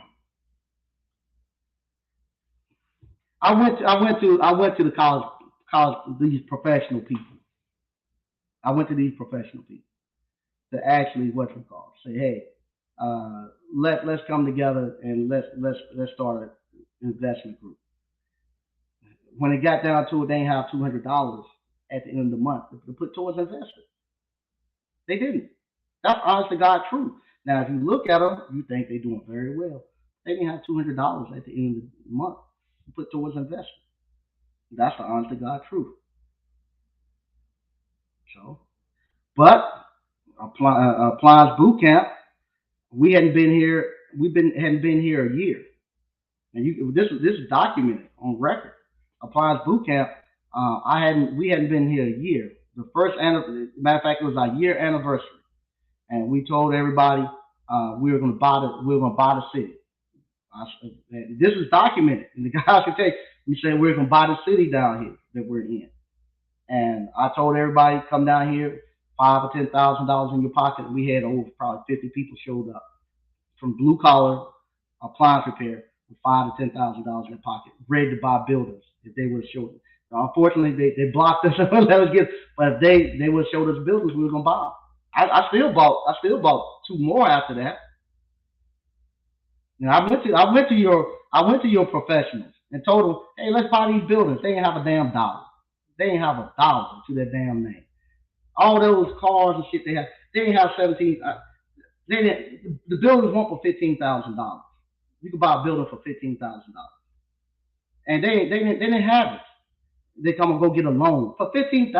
Gonna go get a loan? Come on, and you live in this huge mansion. You got these nice Escalades and stuff, and you got $15,000 cash. My son got over that much in his bank account for selling ice cream. And like I said, my son's special needs, and he saved his money. He got over $15,000 saved up. Matter of fact, he got more, almost double $15,000. And you're gonna tell me to go to school? Come on, man, get out of here. if that's gonna break my, if I gotta break my back, maybe that's the problem. Because me, If I have to break my damn back, my knees got to be ashy, my elbows and stuff like that, for my grandkids not to have to do this shit, I do it. Let me do it. Come take me early and let me go. For me to do what I'm doing here now, so my grandkids won't have to do it, I gladly take it. I gladly take it. I gladly take it. No problem. No problem at all. Then for me to live here and be in debt all my life and can't have nothing and go beg and plead somebody for a job and ask somebody to give me equal opportunities and all that bullshit. I'd rather have my back broke. I'd sign me up to get my back broke before I have to go beg somebody to give me an equal opportunity. I don't want no equal opportunity. I don't want nothing equal. That'd be just like you and I get. If I got in a fight with somebody and I say there's gonna be an equal opportunity fight now. I hit you in your nose twice. You gonna hit me in my nose twice. Fuck that. I want the advantage. I want to bust your nose, your tooth, and all. Ain't gonna be nothing equal. Same thing in business. I don't want them to be equal. You think I want everybody down here to have? Okay, Mike Sneed, you got 4 buildings now. Let somebody else get one. Hell no, I want to get every one of them. No, that's me. We the only people that want that. Why in the world? I would rather die young and early than to live my life in misery and swallow. I'd rather die. I'd rather die early. I'm not gonna live like that. I'm not gonna live where I gotta be dependent upon somebody. I'd rather. Honest to God, take me tonight, good Lord. If I gotta go to somebody's job and beg them to treat me right and fuck that. No.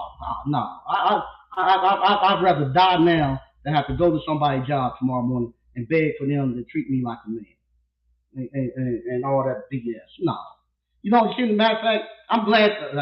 I am gonna say it. I'm glad they do treat you like that. I'm glad they do treat you all like that. I'm glad they do treat you all like that.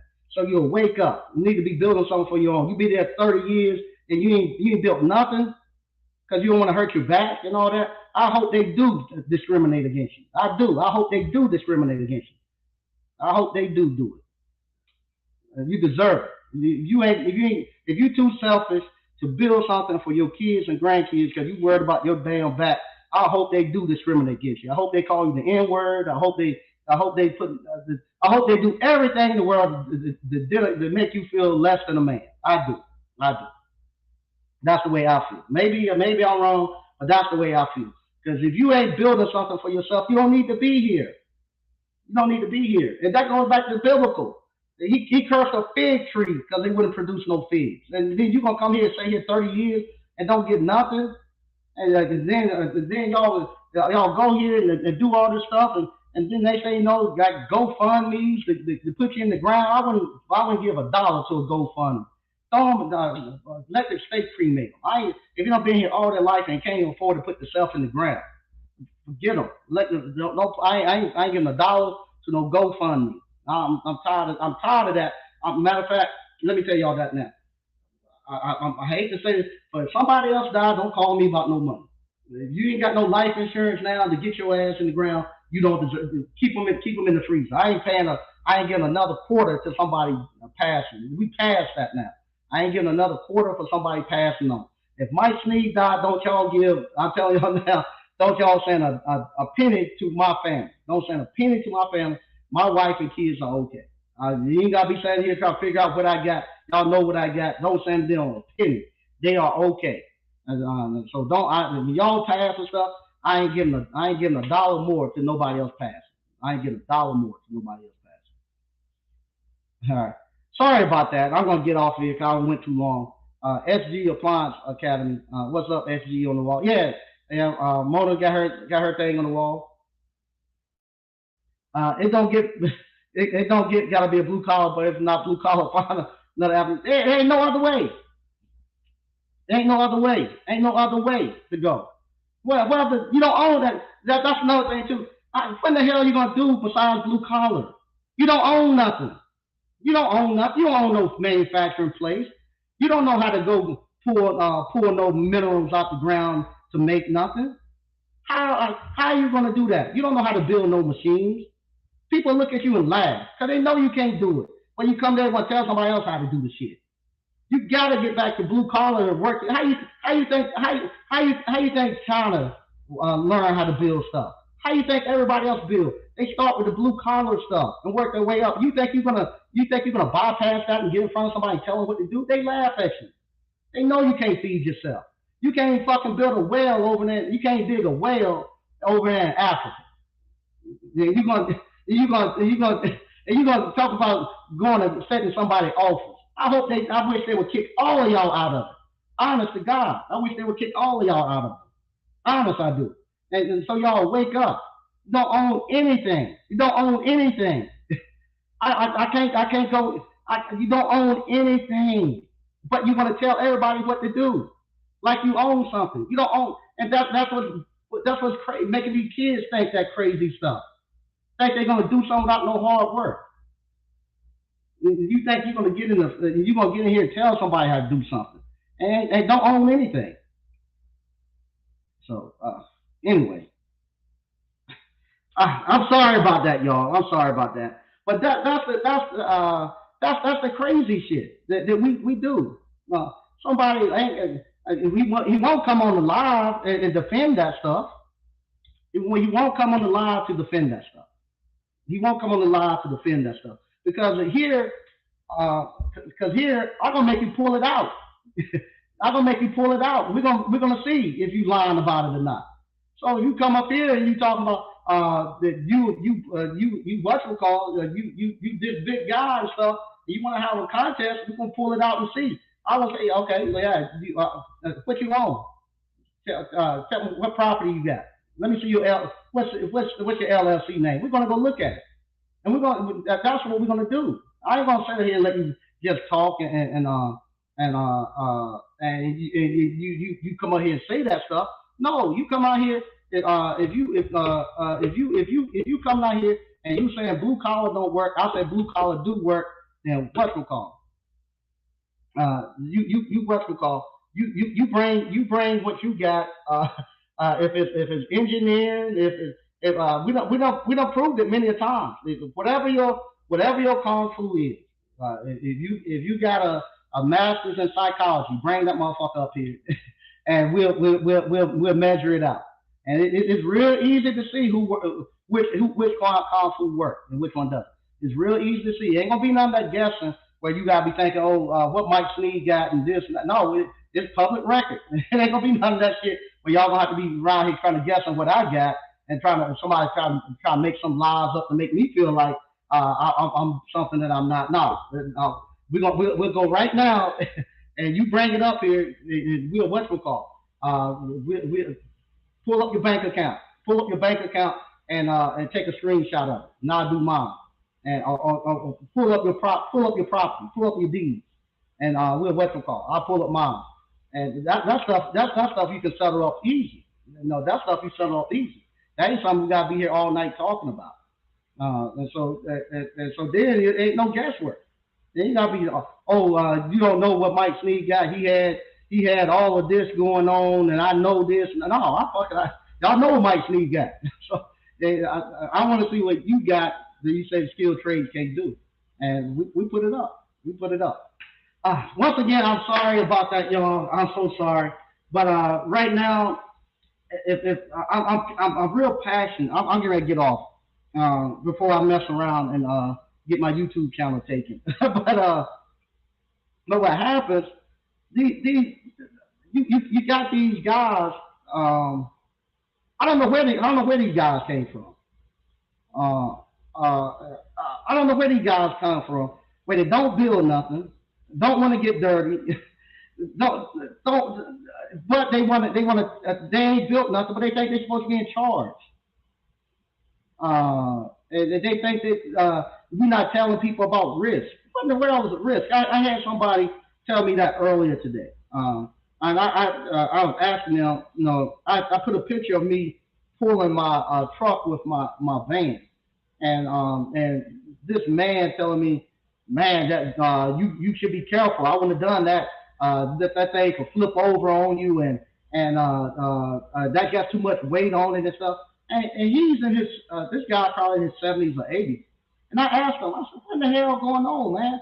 I said, you from the generation where y'all create drag racing? Y'all they get mad if I show that I put a new engine in my truck. they said, why you what you call put that new engine in? That truck wasn't built to have that engine. Y'all create drag racing.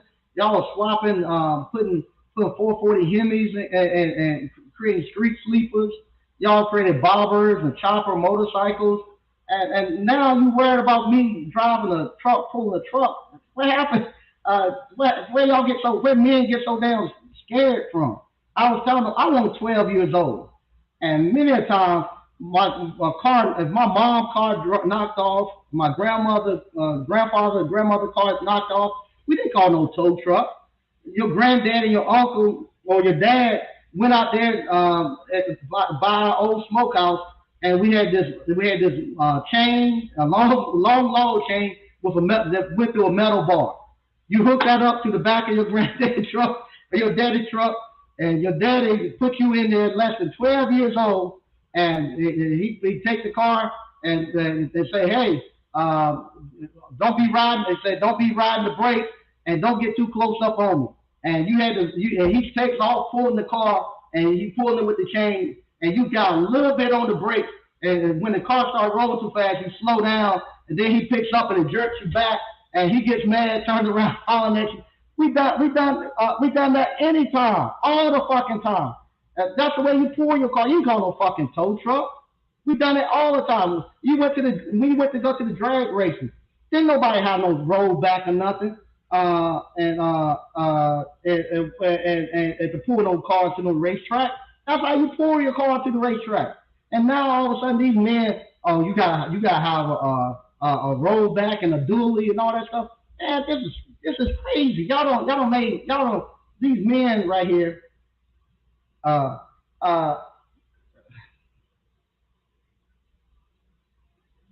Yeah, that's great. Yeah, and when they raise, see, that's what I'm talking about. You can see that.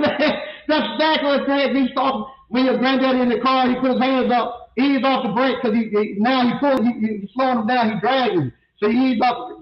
See, that's what men done. They didn't care. That's what you've done. You've done it all the time, and you be 12 years old. You ain't have no driver's license. But Michael, the police got me in shit because they get pulled. I don't know what happened, but all of that stuff is the way we grew up. And now you get up here and you tell men you tell men all these lies. Oh, you want to be you want women, you got to put on the suit and this and that. You ain't got to do that. It was just crazy.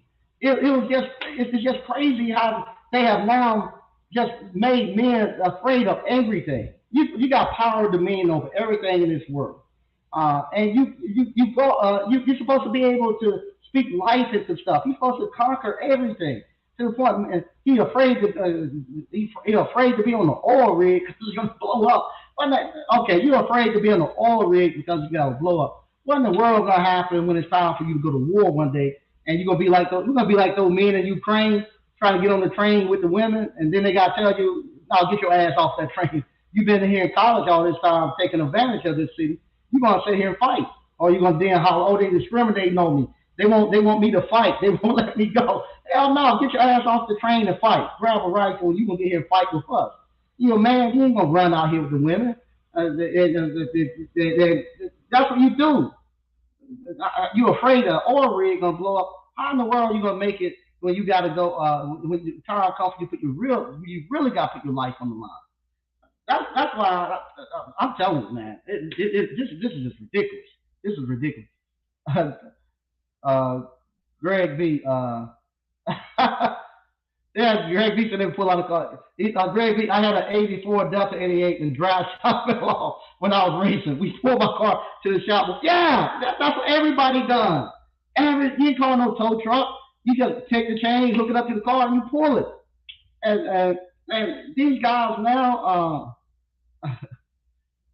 yeah, they go DCNL.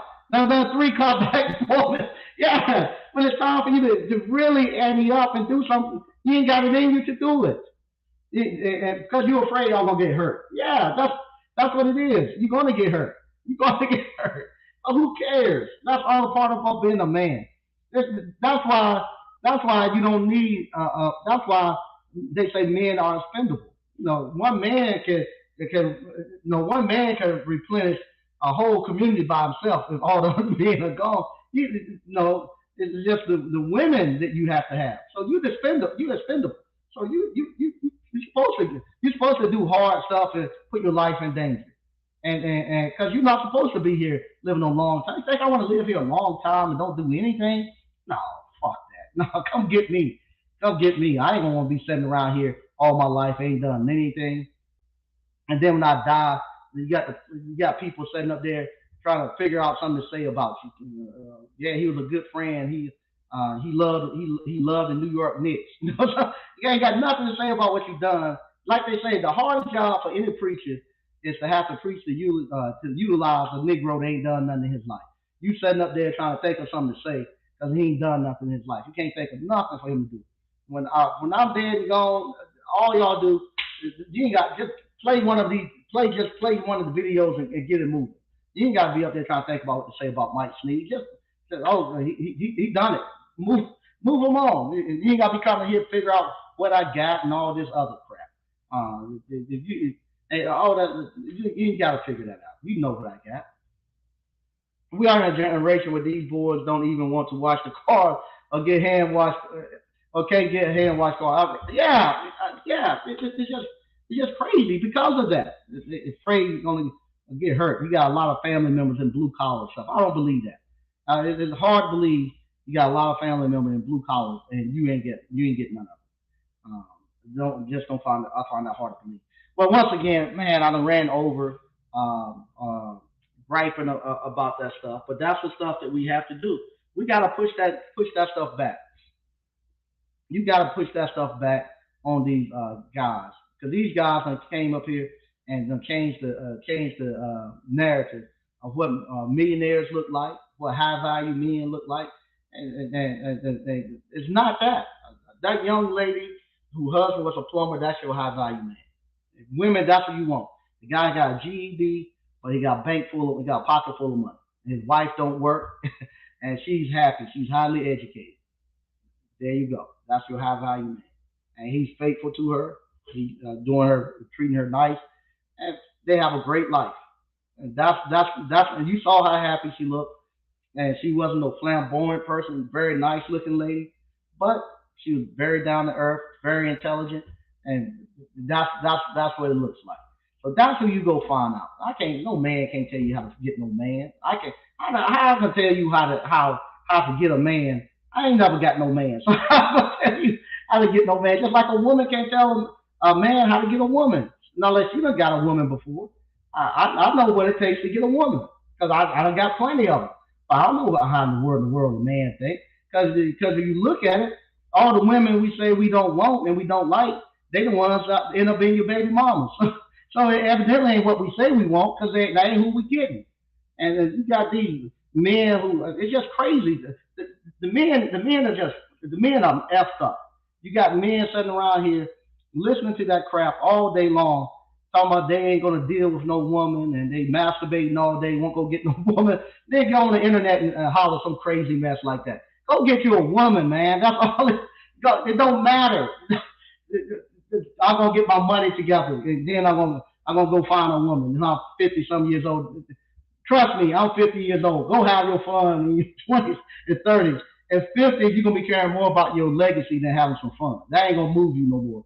When you get to be in your late 40s, get into your 50s, speaking truth about this shit, you ain't gonna be moved about that mess. You don't care less about it.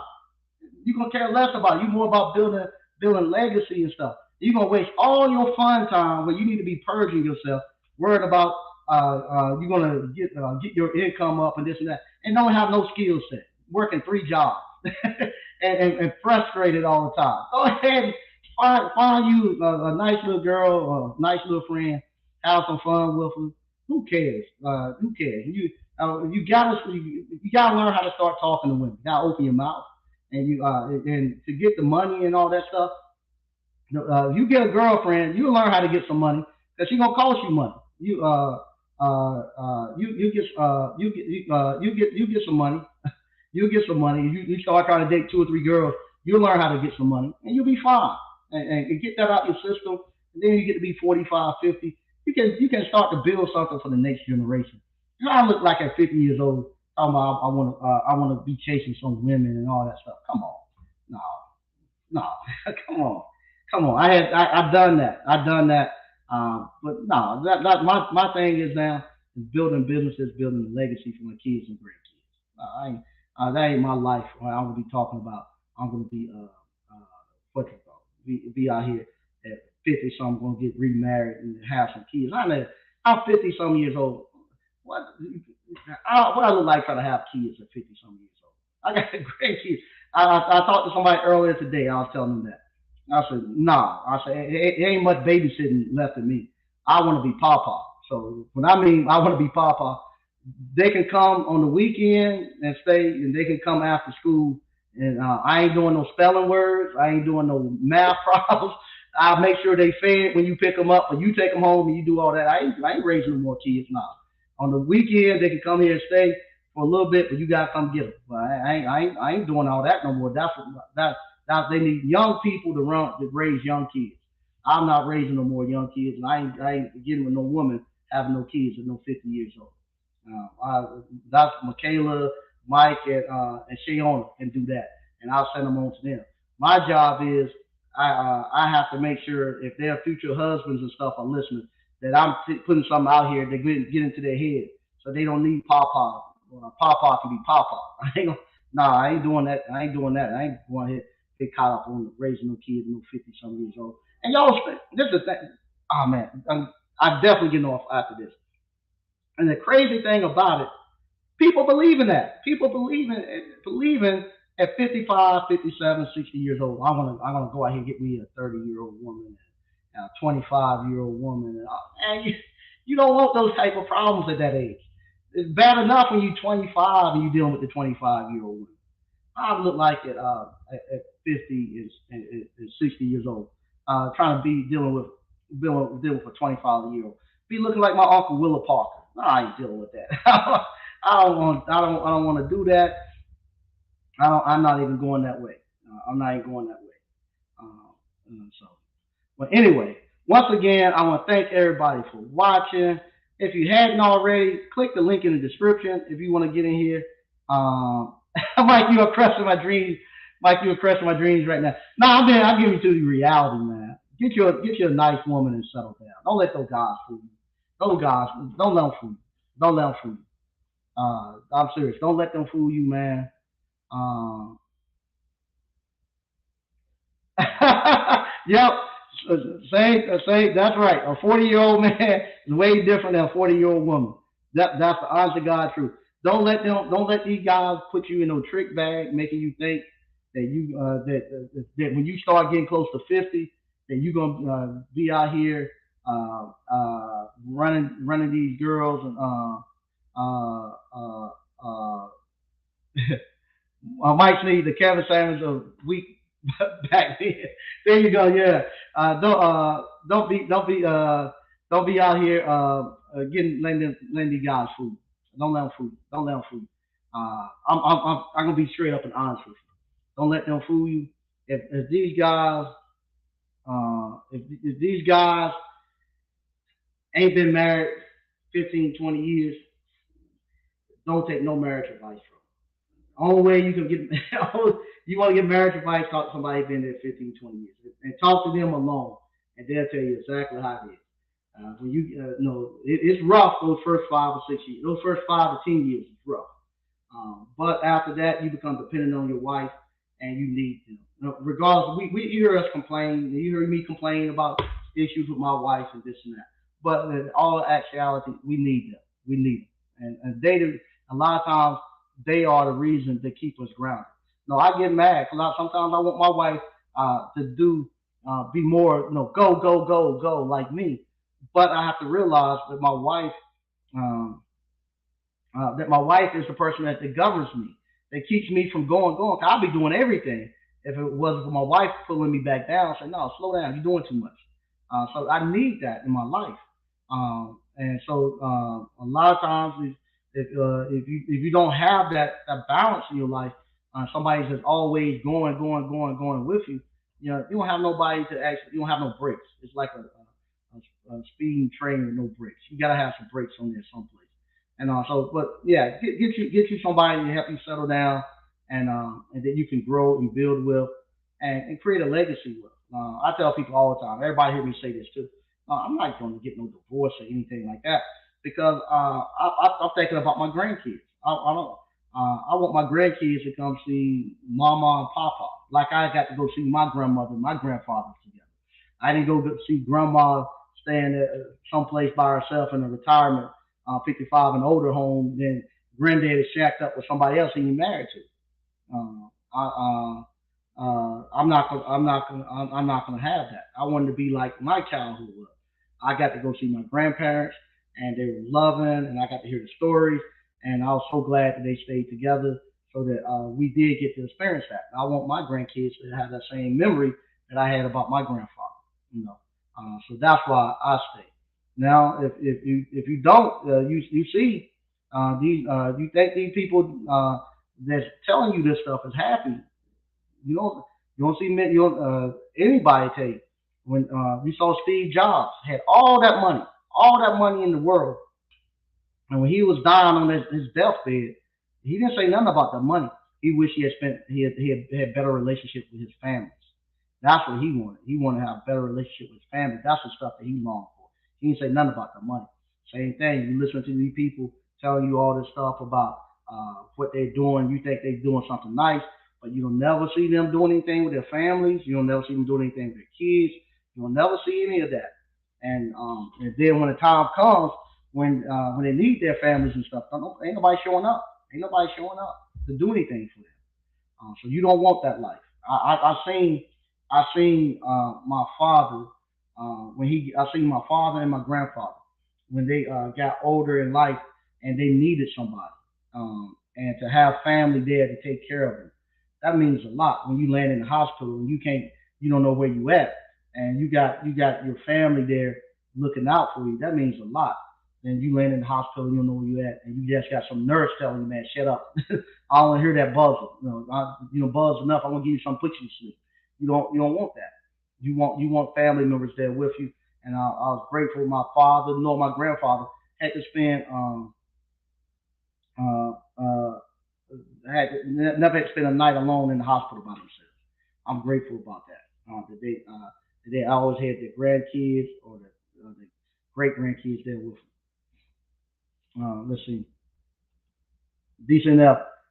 You ain't seen these older women trying to keep up though. Let's see. Don't have no relationship telling you to. Yeah, yeah. Don't have telling you to leave your woman. Yep, that's it. Uh, let's say, ah, get an older woman. She can be worse than a younger one. No, just get the right woman for you. Get the right woman for you. Get the. That's the thing. Get the right woman for you. No, have them. The people who telling you all this, have them look and see what their relationships are with these women. Um, look and see what their relationships are with these women that they're saying that they're having. Are they building anything with these women? No, you can if you just want to get some ass, man, you gotta do all of that to get no ass. Women paying guys now to have sex with them. So why you so worried? Why y'all putting so much emphasis on getting some doing that? You outnumber the women nowadays almost 15 to 1. You can go to Atlanta anytime pick up a woman. So if that's what you're about, you can easily get that. Uh,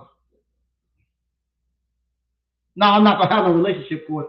I was saying that's the easiest part. You learn, yeah, women paying now. Yeah, that's the easiest part is that part. You learn that. I learned that's another thing. I learned how to talk to girls by the time I was in the sixth grade. My older brother they showed me how to talk to girls. Back then you didn't have no cell phone. All you had was one phone, and you take the cord and pull it into the bedroom and sit there by the door and just and talk on the phone. We all stayed in the same bedroom, me and my two brothers. So I got to hear them talking to girls. I knew how to talk to girls. If the girl they're talking to had a little sister or something, they'd be like, put your little sister on the phone and let my brother holler at her. And my brother be on the other end telling me what to say, and I'd be talking to her and telling. So by the time I was probably fifth, sixth grade. By the time I got to the eighth grade, man, I had a PhD in how to talk to girls. So your brother had showed you what to say. And then you standing up there, like I say, we used to call it standing up snowball up by the pool room. A carload of girls come up and pull up to the get some gas, and you at the pool room, and everybody rush over there and start trying to get on the window to talk to girls, and we'll be like 12 and 13. My brother and them, they'll be like 17, 18, and we trying to holler at the girls just like my brother and them are. So we learning how to holler at them, how to talk to them. So by the time we got to high school, the girls didn't have a chance. We knew how to get on the window. The thing was, if you could get to a window, you had to hold that damn window, and you had to have a hell of a talk game. So what you had to do, the girls pulled up to the gas station to get gas, and they're going somewhere. You pull up, you get up on that window, you get to talking, you get them to pull over by the pool room and stop and get out and talk. That's the talk game you had to have, and you only had a short amount of time to do it. And you had to grab a window, regardless of what she looked like. You grabbed the window and you stayed on that window, because we moved from that window, somebody else was getting on there, and we didn't care. We didn't care all this stuff where y'all talking about what she looked like. We didn't care at that time. Hey, she a girl, we're gonna holler at her. And so if two of them, if two out of the three, two out of the four look good, and my other boy is gonna be good, hey, you take one for the team. So hey, we're gonna holler at her and get her to pull over, and then we'll talk. And then you what you call, because then next time you might need your boy to take one for the team. Yo, man, I'm going to see this girl. She got a cousin. I need you to holler at her. Man, come on, just for a little bit, just holler at her. And that's what we done. Now y'all at the point where y'all judging women, all this crazy stuff, and making them go get BBLs and all this stuff. Y'all judging them. Who cares? Nobody cared about that back in the day. We just like women. And the other thing too, I see y'all go out to parties and stuff. The women got line dance. Y'all too cool to even dance with women. Don't even get out there and dance. The women got to do line dances the whole time. Or I see them when I was out at the car show, they dancing with the phone because they ain't got no man to dance with. When we was going out back in the days, when we pulled up to the club, if she was on the floor, somebody was in front of her, somebody was behind her, if she got out there on the floor. Guys was out there chasing women. We were chasing women. Y'all don't. That's why y'all can't do nothing now. Y'all don't have no hunt in you. You don't want to hunt. You want somebody to bring it to you. You got to have a bankroll and you can get it. No, Lord, no. That's the biggest thing in the world. That's the biggest lie in the world. You got to have a bankroll and you can get a woman, any woman you want. No. High school, college, and stuff, we were broke as anything, and we pulled. You ain't gotta have no. If you ain't gotta have no money to pull, it ain't about that. You gotta have a good talk game, a good personality. Now, if you somebody that's some eye candy and people look at you and they say, "Man, that's a cute guy." Now you have that, but I ain't no eye candy. I'm not for like 5'6", 5'7" on a good day, and talk with a list and all that. I ain't no eye candy, but if I can get around her and talk for about 10 or 15 minutes, I can pull her around if I can get around and talk to her, because it's your personality that you have, and you got to be able to tell her something. What they say, you got to be able to tell her what to do in order to be able to tell her what to do. You all you don't have any depth to you, so she's not interested in you. You haven't done anything. And the good thing that I used to do back in the day, I'll put you on the disc and I'm getting off. Get a book. I used to get these books. I used to read Eric Jerome Dickey, Omar Tyree. Read those books because what happens, especially if you ain't got the money to travel, those books are actually very detailed when you read. It tells you what's going on in different cities. And it's very, very detailed and very up to date. So what I would read those books, And those books will be talking about places in California, Chicago, the happening stuff that's going on, and you'll get the image of exactly what's happening going on. So then you go out and you go meet a girl, and she'll be like, I'll be like, yo, where you from? I'm from Chicago. Oh, okay. You ever heard of? You ever go down to the Taste? Yeah. How you know about that? I've heard about it. And then you start talking about stuff because you don't read the books. You can talk about stuff that they put real stuff that's happening in those books there, and you can talk about it and have a conversation, and that puts you a step ahead of everybody else. So it's just slick stuff like that that you had to learn to do. You had to learn you had to have something you could talk about that was interesting. But I don't went over enough, man. It's 10 o'clock. Hey, if you hadn't already, there you go. See, there you go. Greg B. I'm telling you all, Greg B. and I are probably about the same age. I'm telling you all that we telling you all how to get the women. Tastes Like Chicken by Eric Jerome Dickey is good. An ex of mine used to read them to me. There you go. And there you go. And hey, another thing, if you want to, if you want to know how to get her there, do that. Just sit down, read some of those Zane books or something like that, and say, hey, we're gonna lay in the bed tonight, and we're gonna read a chapter of Zane. And y'all read those books. You won't need to turn no porn on. Those books are very detailed. And what happens with women, most of the time with women, it starts up here in your head first. So if you read those books, that's a lot more than the visual stuff. And that stuff,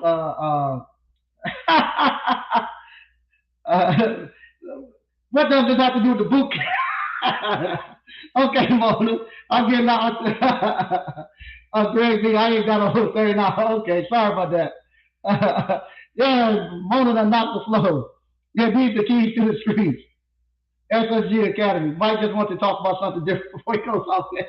Yeah, but now read those Zane books and read that out loud if you somebody who don't have a good talk game and you don't know how to close the deal, do that. We used to go to Borders bookstore, Barnes and Noble, and you could go to those book section. That was a great place to meet young ladies. But if you don't, just order one of those books by Zane, Eric, Jerome Dickey, Omar Tariq. Order those, and then y'all read one of those. You'd be great. Once again, thank y'all. I went off topic, but if you hadn't already signed up for the Appliance Boot Camp, and I'll see you all on Thursday.